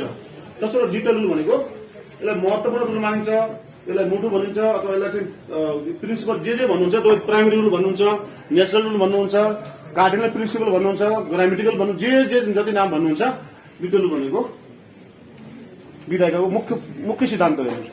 यदि यो रुलबाट तपाईँको सबै समस्याको समाधान भयो भने अथवा ल क्लियर भयो भने अरू रुल त प्रयोग गर्नै पाइँदैन। तपाईँले यो इन्टरप्रिटेसन लेख्दाखेरि पनि लिटरल रुललाई टच नगरी लेख्न पाउनुहुन्न। हेर्नुहोस्, अरू जे जति आएको छ यसको विकल्पमा आएको छ। लिटरल रुल आफैमा के हो, ग्राउन्ड हो। हेर्नुहोस्, यो ग्राउन्डबाट यदि समस्याको समाधान हुन सकेन भने यो डाइभर्ट भयो मात्र अरू रुल आउने हो। त्यसैले तपाईँ जतिसुकै जाँदा लेख्दै हुनुहुन्छ, मिस्टिकको लेख्नु पर्यो, गोल्डनको लेख्नु पर्यो, जेको बारेमा लेख्नु पर्यो, यसलाई तपाईँले टच गर्नु भएन भने तपाईँको लेखाइ चाहिँ इनकम्प्लिट हुन्छ। त्यसैले लिटरल रुललाई चाहिँ कार्डिनल प्रिन्सिपल, ग्रामेटिकल सबै भनिन्छ। हेर्नुहोस्, लिटरल रुल भनेको के हो भने यदि ल क्लियर छ भने कन्सिक्वेन्सी जस्तो सुकै आओस्। म तपाईँलाई एक दुईवटा इक्जाम्पल दिन्छु है। म यो नोट्स तपाईँलाई छोड्नु, यो रुलको बारेमा ल्याएको छु मैले।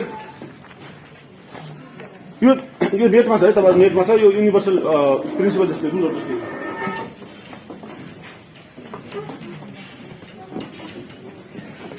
यसमा एउटा केस छ, हेर्नुहोस्।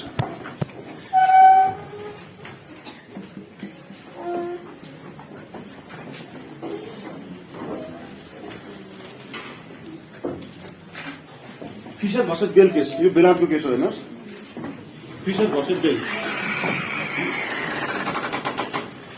यसमा के भएको छ भन्नुहुन्छ भने हामीले सुरुमा के बुझेका छौँ भने ल क्लियर छ भने कन्सिक्वेन्सी जस्तो सुकै आओस्, कोर्टले फलो गर्नुपर्छ। कोर्टसँग यो कुरा डाइभर्ट हुने अधिकार हुँदैन। जस्तो सुकै कन्सिक्वेन्सी आओस्, ल चाहिँ क्लियर हुनुपर्छ भन्ने मात्र हामीले प्रिन्सिपल बुझेका छौँ। यसमा के थियो भन्नुहुन्छ भने डिफेन्डेन्ट भनेको प्रतिवादीले भिक्टिमको नोजमा हिर्कायो, नाकमा हिर्कायो। अनि नाकमा हिर्काउँदाखेरि अनि स्ट्याचुमा के थियो भन्नुहुन्छ भने स्ट्याचु भनेको लमा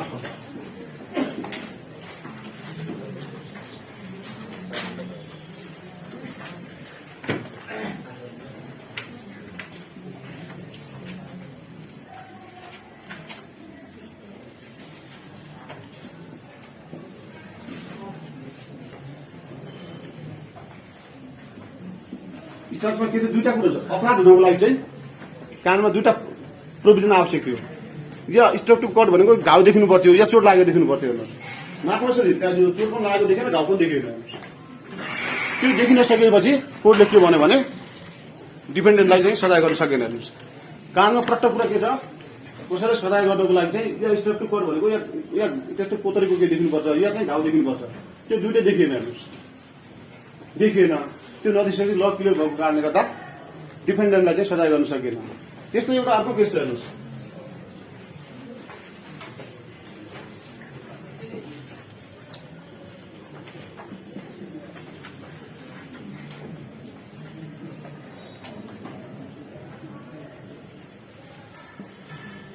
यो वाइटली भर्सेस च्यापली केस छ। यसमा चाहिँ कानमा के लेखेको थियो भन्नुहुन्छ भने यदि एकजना मान्छेले अर्को मान्छेको नामबाट भोट हालेमा चाहिँ अपराध हुन्छ भन्ने लेखेको थियो। तर डिफेन्डेन्टले के गर्यो भने डेड पर्सनको नामबाट चाहिँ भोट हाल्यो। जस्तो मानुस तब हामी जस्तो उहाँको नामबाट उहाँले भोटिङ गरेमा चाहिँ कारवाही हुन्छ भन्ने लेखेको छ। यदि डेड पर्सनको नामबाट भोटिङ गरेमा के हुन्छ भन्ने विधायकमा लेखेको थिएन, कानमा लेखेको थिएन। त्यसले गर्दा चाहिँ के गर्यो डिफेन्डेन्टलाई चाहिँ उन्मुक्ति दियो। हामी प्रिन्सिपलमा त पढिरहेको छु। तपाईँहरू लयर हुनुहुन्छ, भोलि तपाईँले आफ्नो पक्षलाई जे जसरी जोगाउन सकिन्छ सबै प्रिन्सिपल अपनाउनु पर्छ। तपाईँहरू डक्टर हो, यो भनेको मेडिसिन हो, यो प्रिन्सिपल भनेको मेडिसिन हो। तपाईँले कुन मेडिसिन प्रयोग गरेर तपाईँले आफ्नो पक्षलाई जोगाउन सक्छ त्यो तपाईँको राइट हो। हामी त अहिले प्रिन्सिपल पढिरहेका छौँ। त्यसैले लिटल रूलले के भन्छ भने letter of Lama टेक्नुपर्छ। Letter of ल क्लियर छ भने कोर्टलाई चाहिँ त्यो लेटर अफ ल भन्दा डाइभर्ट हुने अथवा त्यसलाई त्यसबाट कोही विमुक्त हुने अधिकार हुँदैन। कन्सिक्वेन्सी जस्तो सुकै आओस् भन्ने चाहिँ प्रिन्सिपल हो। अनि एउटा अर्को पनि केस छ हेर्नुहोस्।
यो फिसर भन्ने यो अगाडि त हामीले त्यो 8 वर्ष हेरिसौँ। अहिले फिसर भन्ने बेनिफिट्समा चाहिँ त्यो फिसरले चाहिँ के गरेको थियो भने एउटा फ्लिक नाइफ भनेको धारिलो चक्कुलाई चाहिँ उनले प्राइस ट्याग राखेर डिस्प्ले गरेका थिए। डिस्प्ले भनेको आफ्नो पसलमा देखाएका थिए। अब यो डिस्प्ले गर्नु भनेको बेच्नु लागि हो कि होइन भन्नुको लागि चाहिँ अब व्याख्या गर्नुपर्ने थियो।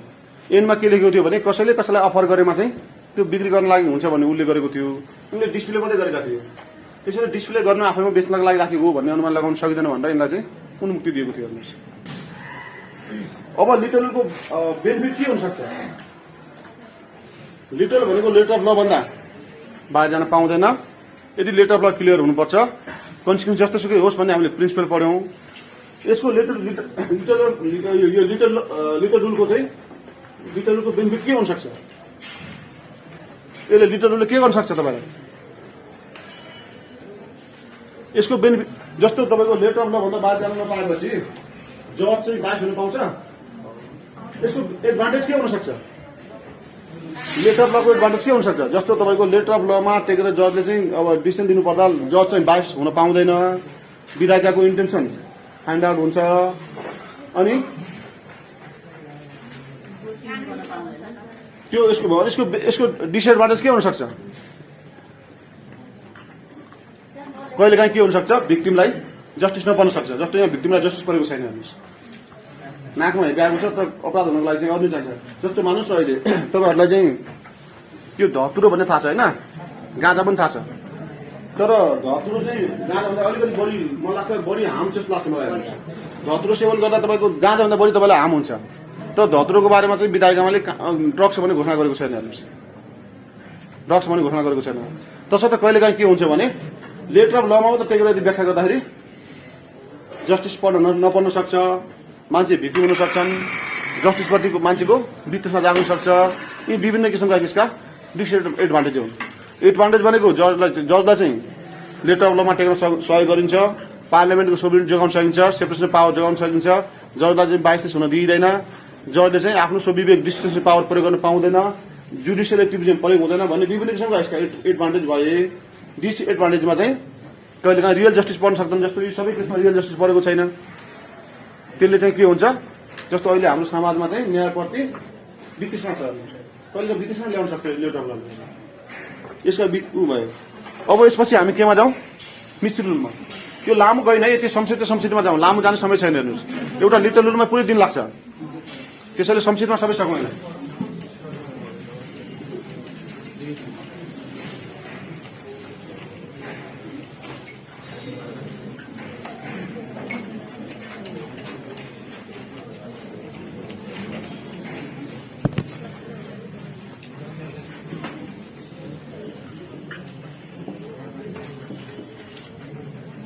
मिस्चिफ भनेको दुष्कृति नियम भनिन्छ यसलाई होइन। जस्तो कुनै पनि एक्टहरू एक्ट बनाउँदाखेरि विधायिकाले चाहिँ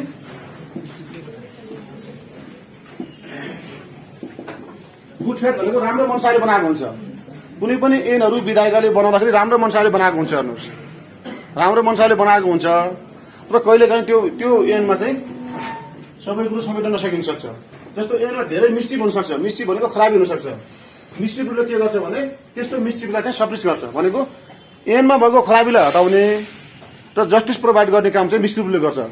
दुष्कृतिको नियमले के गर्छ भने कुनै पनि ऐनमा रहेको एक्टमा रहेको खराबीलाई हटाउने, त्यसलाई दबाउने र जस्टिस प्रोभाइड गर्ने काम मिस्चिफले गर्छ। यसलाई म एउटा केसबाट तपाईँलाई जानकारी गराउँछु।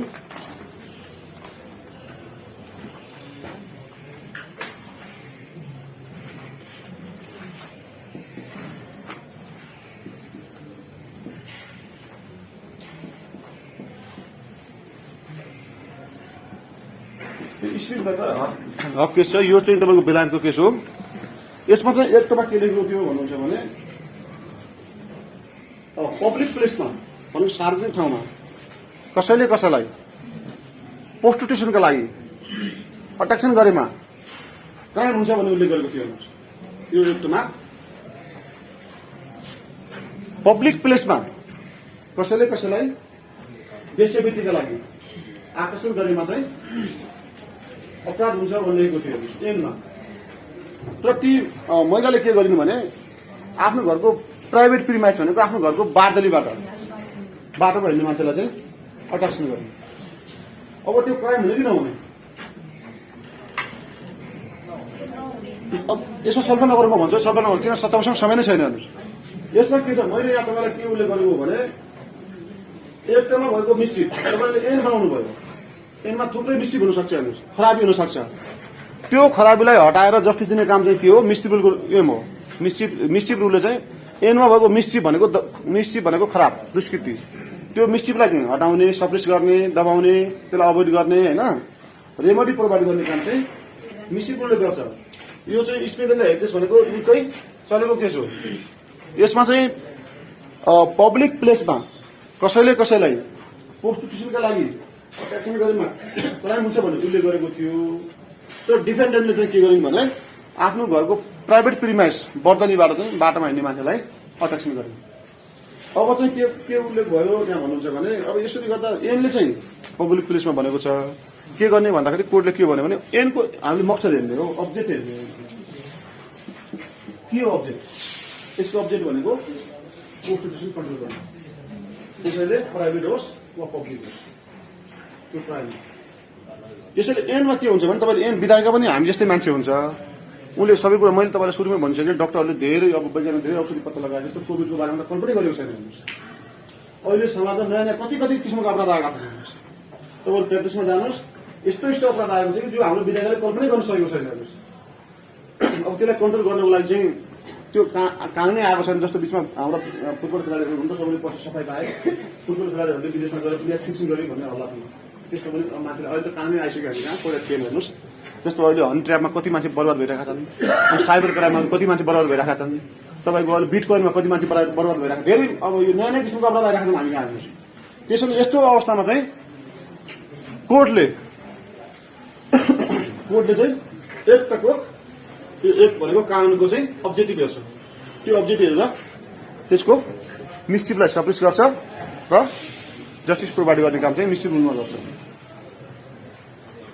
मिस्चिफ रुललाई चाहिँ हेडन केस पनि भनिन्छ है। हेडन केस तपाईँले नाम सुन्नुभयो होला, यो हेडन केसबाट यसको प्रादुर्भाव भएको हो। यी सबै बेलायती केसहरू हो, बेलायतीबाट नै प्रादुर्भाव भएका छन् यिनीहरू। यसलाई मिस्चिफ रुललाई कहिलेकाहीँ हेडन केस भन्दा आएछ भने पनि तपाईँ कन्फ्युजन नहुनु होला।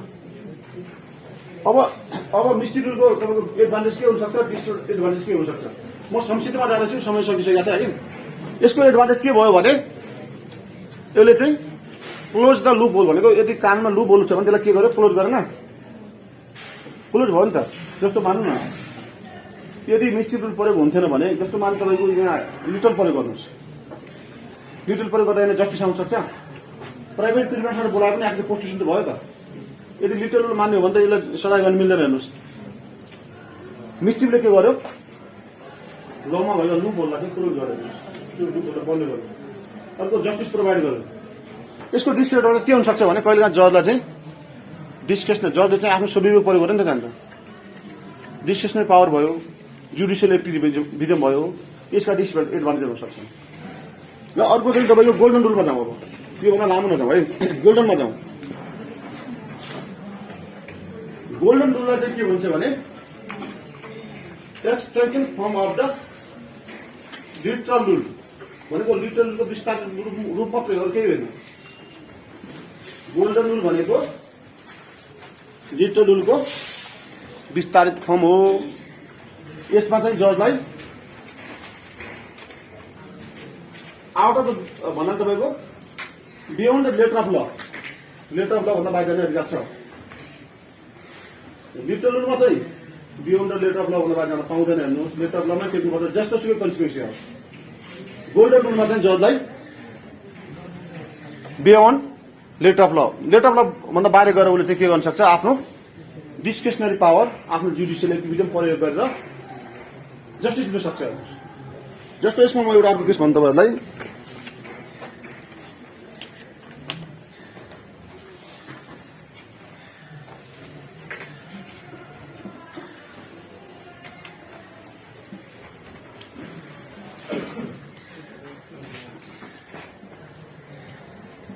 यो आरसी क्वार्टर भन्ने केस छ। यसमा के छ भन्नुहुन्छ भने डिपेन्डेन्टले आफ्नो आमाको हत्या गर्छ, पहिलो खरा हत्या गर्छ। अब आमाको हत्या गरिसकेपछि स्वभावतः तपाईँको आमाको उत्तराधिकारीको हुन्छ, छोरा हुन्छ। यसमा कुनै विवाद छैन, लिटरल प्रयोग गर्नुभयो भने विवादै छैन। अनि कोर्टले के गर्यो भने होइन, यसले आमाको हत्या गरिसकेपछि यसको प्रोपर्टीको जो छ नि, प्रोपर्टी खाने उत्तराधिकारी, यसलाई दिनु भनेको के हुन्छ, क्राइमको बेनिफिट हुन्छ। त्यसैले यो गोल्डन रुल प्रयोग गरेर यसलाई चाहिँ यो क्राइमको बेनिफिट दिनु हुँदैन भन्नेलाई चाहिँ अंशबाट वञ्चित गर्दैन। तपाईँ लिटरल प्रयोग गर्नुभयो भने त आमाको हत्या भयो भने, मृत्यु भयो, जे भए पनि त्यसको उत्तराधिकारी त छोरा नै हो, अथवा त्यसको परिवार छोरा एउटै थियो, छोरा नै हो। अब उसले आफै आमालाई अब यदि विष खुवाएर त्यहाँ मृत्यु मार्छ भने त्यसको उत्तराधिकारी त्यसलाई दिनु अथवा त्यो सम्पत्तिलाई दिनु भनेको क्राइमको बेनिफिट हुन्छ भनेर कोर्टले के गर्यो, गोल्डन रुल प्रयोग गरेर त्यसको अंश दिनु हुँदैन भन्छ फैसला गरेको।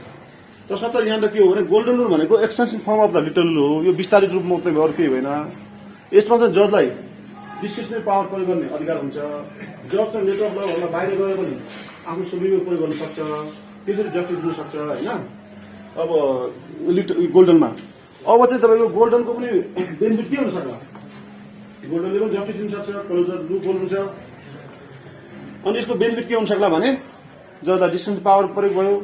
अनि विधायकको कहिलेकाहीँ मनसा पत्ता नलाग्न सक्छ, कहिलेकाहीँ जज के हुन्छ बाइस हुनसक्छ। जस्तो तपाईँ युट्युब प्रयोग गरेर बाइस पनि हुनसक्छ, आफ्नो सुविधा प्रयोग गर्दाखेरि कहिलेकाहीँ न्याय नपर्न सक्छ। यी यसका चाहिँ के भयो, डिसएडभान्टेज भयो।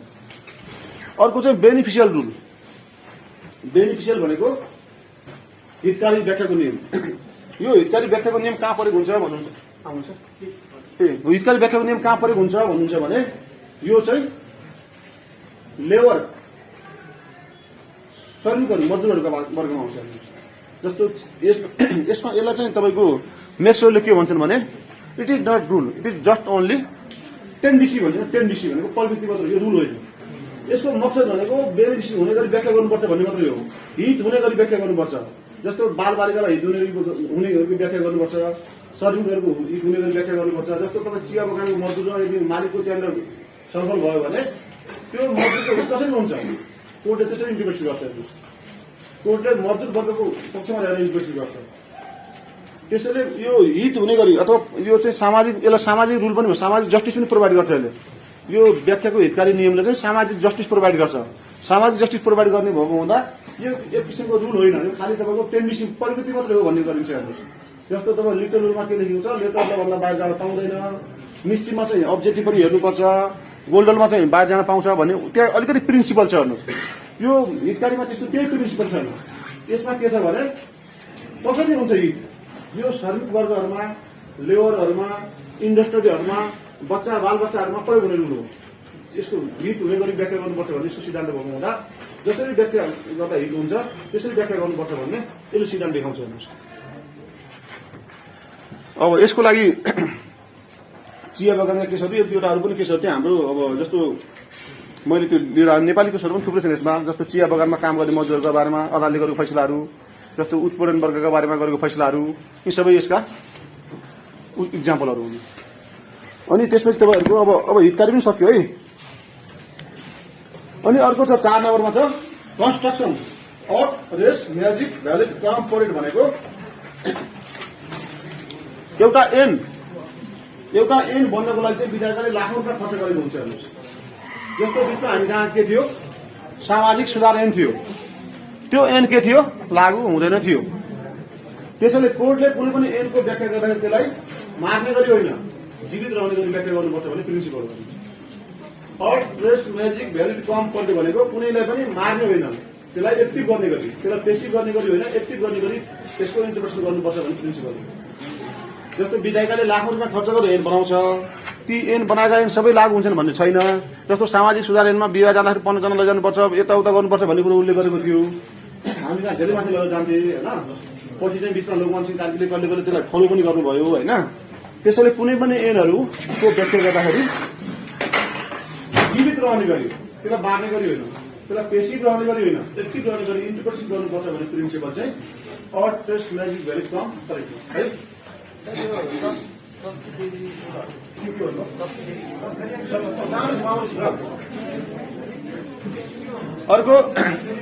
अर्को 5 मा के भयो टाइम भयो के छ तपाईहरु कन्फ्युजन ठिकै छ। अर्को हेर्नुहोस् है, अर्को रिडिङ। अब यो सब्सिट्युटमा जाउँ। मैले तपाईँलाई सुरुमा रिक्वेस्ट गरेको छु तपाईँले कुनै पनि रुलको बारेमा लेख्दा लिटरले बाहिर जानु, जस्तो तपाईँले मिस्ट्री गोल्डनको बारेमा लेख्नुभयो भने लिटरलाई जोडेर लेख्नु होला। लिटरले समस्या समाधान दिन नसकेपछि मात्रै आउँछ भन्ने लेख्नु होला होइन। अब हामी सब्सिडियरी जान्छौँ। सब्सिडियरी भनेको यदि लिटरल मिस्ट्री गोल्डन रुलबाट यदि तपाईँको विधायकको मनसा पत्ता लागेन भने त्यसपछि हामी सब्सिडियरीमा जान्छौँ। लिटरबाट विधायकको मनसा पत्ता लाग्यो भने हामी सब्सिडियरी प्रयोग गर्दैनौँ हेर्नुहोस्। यदि जस्तो हामीले लिटरल मिस्ट्री गोल्डन रुल प्रयोग गऱ्यौँ त्यसबाट पनि विधायकको मनसा कहिले पत्ता नलाग्न सक्छ हेर्नुहोस्।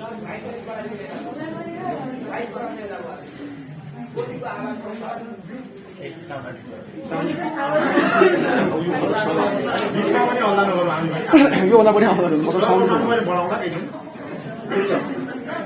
कि बिचमा आउनुपर्छ ठिक छ। अब यहाँ सुन्नुहोस् है, सब्सिडियरी भनेको सहायक रुल हो। तपाईँको लिटरल मिस्ट्री गोल्डन ल ठिक छ, यता लेख्नु पनि पर्ने हुन्छ कति बेला। यहाँ सुन्नुहोस्, यो तपाईँको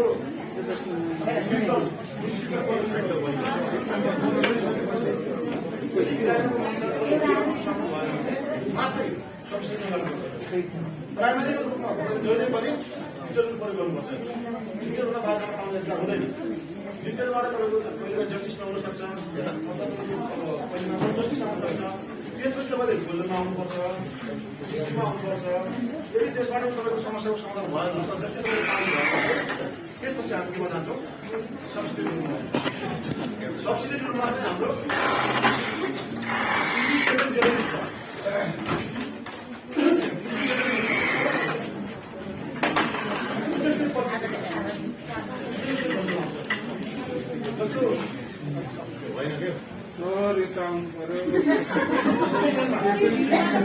विशेषमा सामान्य शब्द प्रयोग भएको छ भने जस्तो मान्छे जस्तो विशेष र सामान्य जस्तो मान्छ है।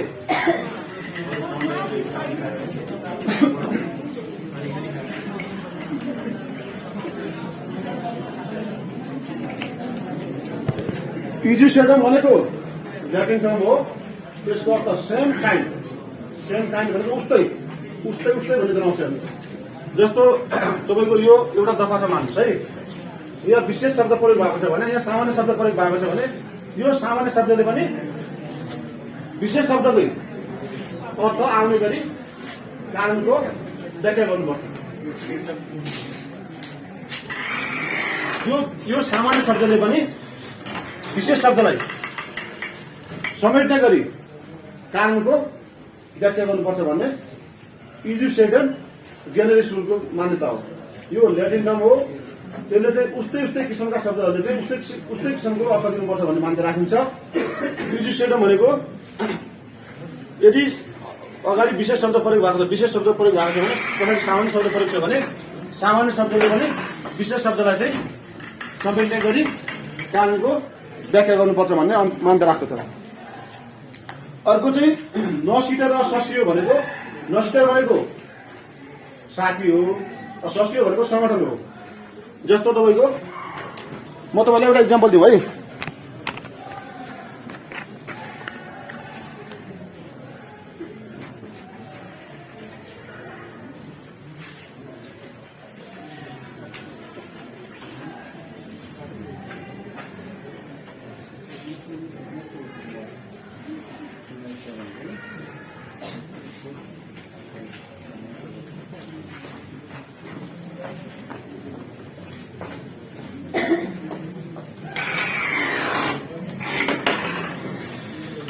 जस्तो हामी कहाँ संविधानमा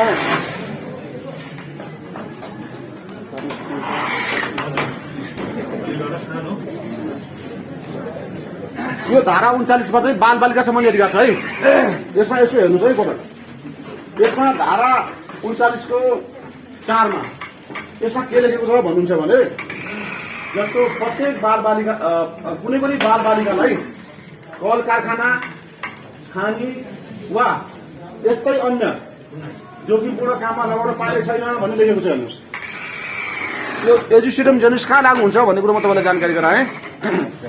जस्तो संविधानको धारा 39को 4मा हेर्नुहोस् त, त्यहाँ के लेखेको छ भन्नुहुन्छ भने, बाल बालिकालाई कल कारखाना, खानी या यस्तै अन्य जोखिमपूर्ण काममा लगाउन पाइने छैन भन्ने लेखेको छ। जस्तो त्यो बाल बालिकालाई इटा भट्टामा लगाए यसले समेट्छ कि समेट्दैन? यस्तै अन्य भन्ने शब्द छ नि, यो यस्तै अन्य भन्ने शब्द। जस्तो मैले तपाईँलाई सुरुमै उल्लेख गरेँ, मार्केट लगेको कि अब चाहिँ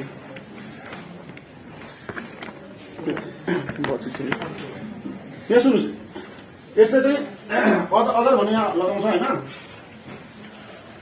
यो इजिसेडम जेनरसको कहाँ प्रयोग हुन्छ भन्नुहुन्छ भने, जस्तो संविधानको धारा 39(4) हेर्नु होला, यसमा प्रश्न के लेखेको छ भने, बाल बालिकालाई खानी अथवा कल कारखाना या यस्तै अन्य भन्ने लेखेको छ।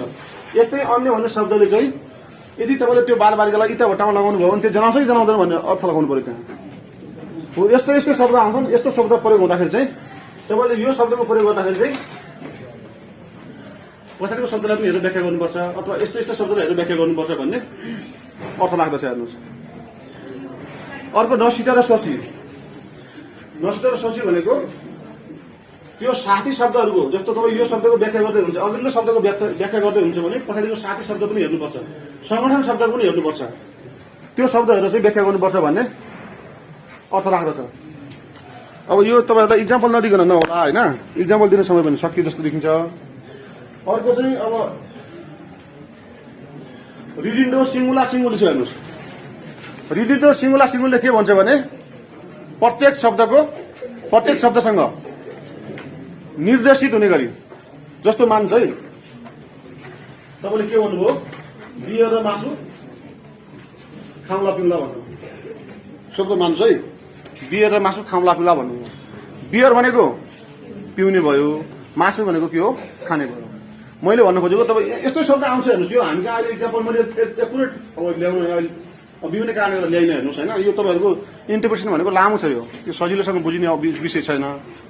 यसको लागि तपाईँ एउटै टपिकको लागि एक दिन पुरै समय लाग्छ। हेर्नुहोस्, त्यसैले तपाईँ जनरल कन्सेप्टमा मात्रै के बुझ्नुहोस् भने, रिडिन्डो सिङ्गुला सिङ्गुली भनेको प्रत्येक शब्दले प्रत्येक शब्दसँग निर्देशित गर्ने गरी, जस्तो मान्नुभयो बियर खाउँला, बियर र मासु खाउँला र पिउँला भन्नुभयो। बियर तपाईँले पिउनुहुन्छ, मासु पिउनुहुन्छ, खानुहुन्छ भने बियरको पिउनुसँग रिलेटेड गर्नुहोस्, मासुको खानुसँग रिलेटेड गर्नुहोस्। यसरी चाहिँ तपाईँको व्याख्या गर्नुहोस् भन्न खोजेको। यसरी तपाईँको रिडुन्डो सिमुलले चाहिँ प्रत्येकसँग निर्देशित गरी व्याख्या गर्नुपर्छ। अर्को चाहिँ के छ भने एक्सप्रेस युनिट रुल भनेको एक्सप्रेस युनिट भनेको विधायिकाले जे एक्सप्रेस गरेको छ बाँकीलाई चाहिँ एक्सक्लुड गर्नुहोस्। जस्तो म तपाईँलाई एउटा इक्जाम्पल दिन्छु यहाँ।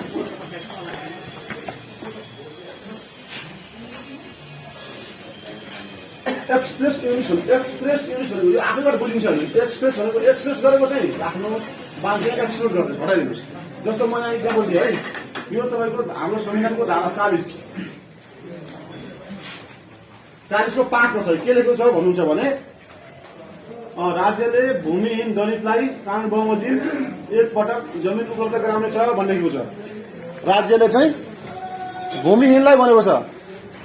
भूमिहीनलाई भनिसकेपछि भूमि भएकोलाई एक्सक्लुड गरिदिनुहोस्। एक्सप्रेस युनिट भनेको एक्सप्रेस गरेको चाहिँ राख्नुहोस्, बाँकी चाहिँ एक्सक्लुड गरिदिनुहोस्, हटाइदिनुहोस्, त्यो नजोड्नुहोस्। जस्तो संविधानको धारा 40(4)(5) मा त्यहाँ चाहिँ राज्यले भूमिहीन दलितलाई चाहिँ एकपटक भूमि दिने भनेको छ।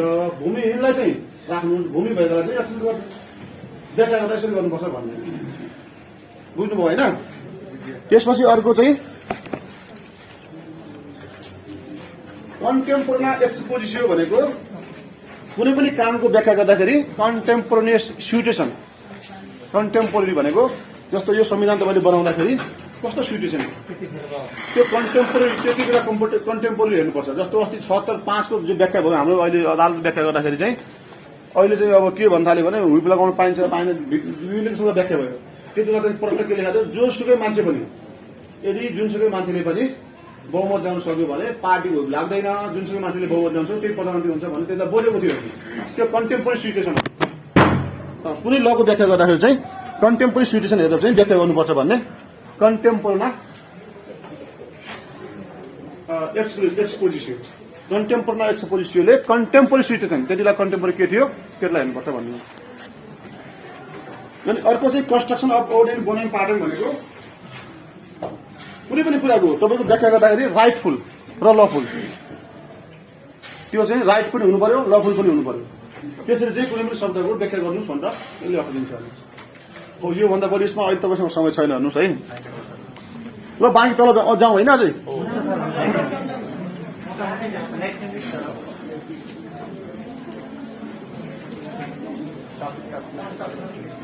यसो गरेर म तपाईँलाई 5 मा भन्छु अनि यो 5 सजिलो छ तपाईँलाई, यो आउँछ इक्जाममा आउँछ होइन। जस्तो प्रिजम्पसन छ, म अरू पनि जाउँला। प्रिजम्पसन छ, प्रिजम्पसन भनेको अनुमान हो। साधारणतया व्याख्यामा अनुमान गर्न पाइँदैन। हेर्नुहोस् कोर्टले चाहिँ यो इन्टरप्रिटेसन कोर्टले गर्ने हो है।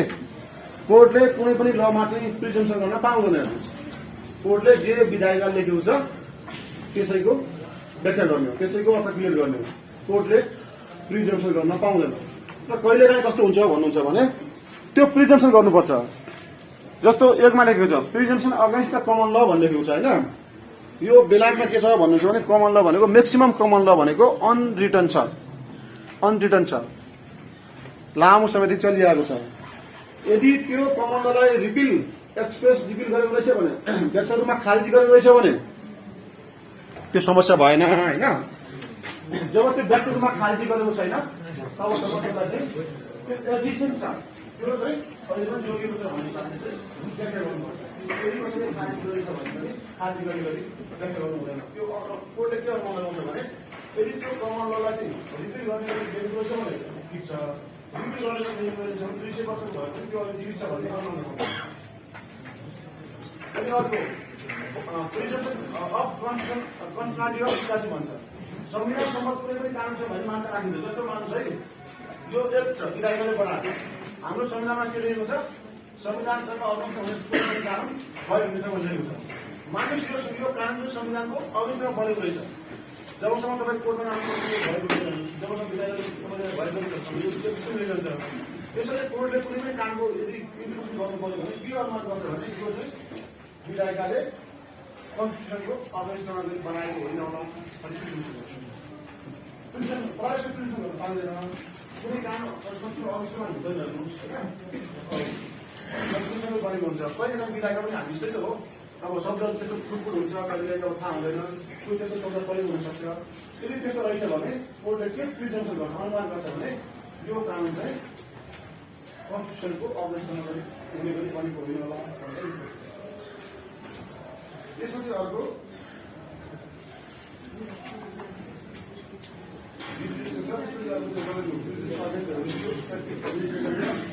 हाम्रो कुनै पनि कानुन चाहिँ रिट्रोस्पेक्टिभ गरी बनाउन पाइँदैन कहिले काहीँ बन्न सक्छ रिट्रोस्पेक्टिभ गरी 5 काम गर्न पाउँछ 4 के चाहिँ वाचमा काम गर्नु पाउनुहुन्छ तपाईँ स्टेटमेन्ट पनि बनाउन पाउनुहुन्छ अर्को एग्रिसेन्ट बनाउन पाउँछ त्यसपछि जेनोसाइड यदि जेनोसाइड छ भने रिट्रोस्पेक्टिभ बनाउन पाइन्छ त्योभन्दा बाहेक कुनै पनि ल के हुन्छ प्रोस्पेक्टिभ हुन्छ फ्युचर ल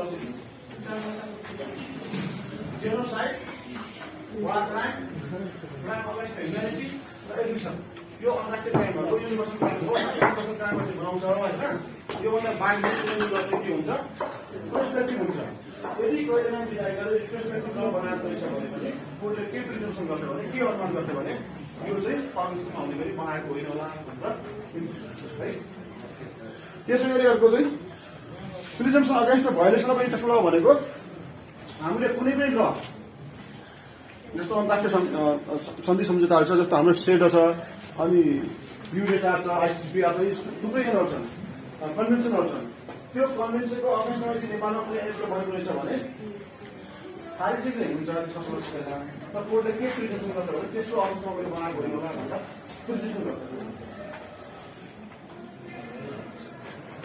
अब यो पनि यस्तै छ यो यसमा खासै कुरो के छ भने तपाईँको जे आउँछ नि यो कोर्टले प्रिजम्सन मात्रै गरिदियो जबसम्म कुनै खाली हुँदैन तबसम्म त्यो एक्जिस्टिङ रहन्छ एक्जिस्टिङ ललाई चाहिँ प्रिजम्सन गरेर इन्ट्रेस्ट गर्छ अनि अर्को चाहिँ तपाईँको यो तपाईँलाई विशेष त यो रेस्ट्रिक्टिभ कन्स्ट्रक्सन त्यसपछि आएर construction to avoid collision with other collision यो एक्सेप्सन कन्स्ट्रक्सन चाहिँ यिनीहरू पनि छन् हेर्नुहोस् कति छ हामीसँग समय अब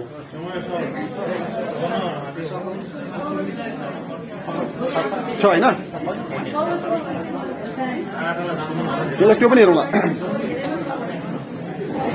अनि कानुनी व्याख्या सम्बन्धी 2010 को बारेमा अलिकति संक्षिप्त छलफल गरौँ है अनि त्यसपछि यो लास्टमा हेरौँ यसलाई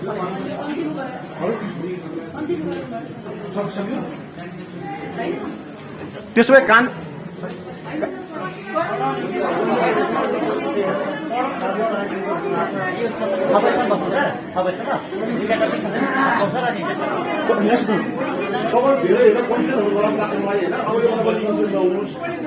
तपाईँहरूलाई म्याक्सिमम आउने भनेको लिटल बिस्टिक र गोल्डन हेर्नुहोस् 3टा अनिवार्य आउँछ 3टा मध्ये एउटा तपाईँ लङ क्वेसन आउँछ बाँकी चाहिँ यो ससीबाट एउटा सर्ट आउँछ त्यसपछि टाइटल प्रिम्बलबाट एउटा सर्ट आउँछ अनि युनिट 1बाट एउटा सर्ट आउँछ यति पल्ट तपाईँलाई पुग्छ हेर्नुहोस् यो बाँकी भनेको यो जस्तो यो रेस्ट्रिक्टिभ कन्स्ट्रक्सन यो कन्स्ट्रक्सन अवैध यो चाहिँ पढ्नुपर्ने चाहिँ हो तपाईँको मेन छ यो लामो छ तपाईँलाई कन्फ्युजन हुन्छ भन्ने समस्या छ होइन अर्को चाहिँ छ यो हाम्रो इन्टरप्रिटेसन एक्ट छ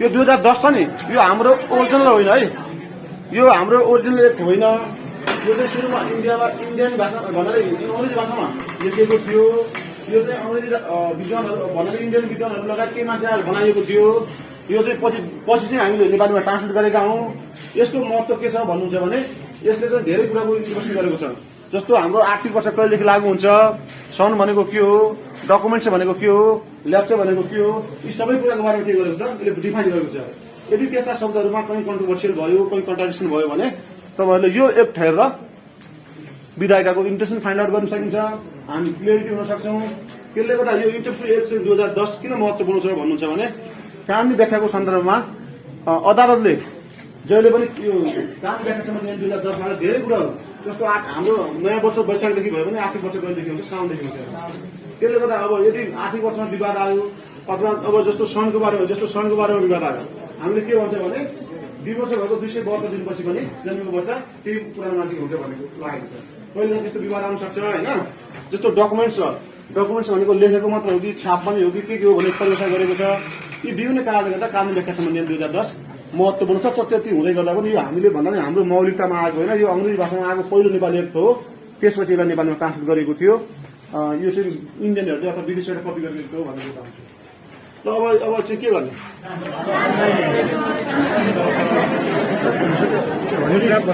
नेपाली अर्थ के हो? त्यो महिला गोरु महिलाहरू चाहिँ अब यो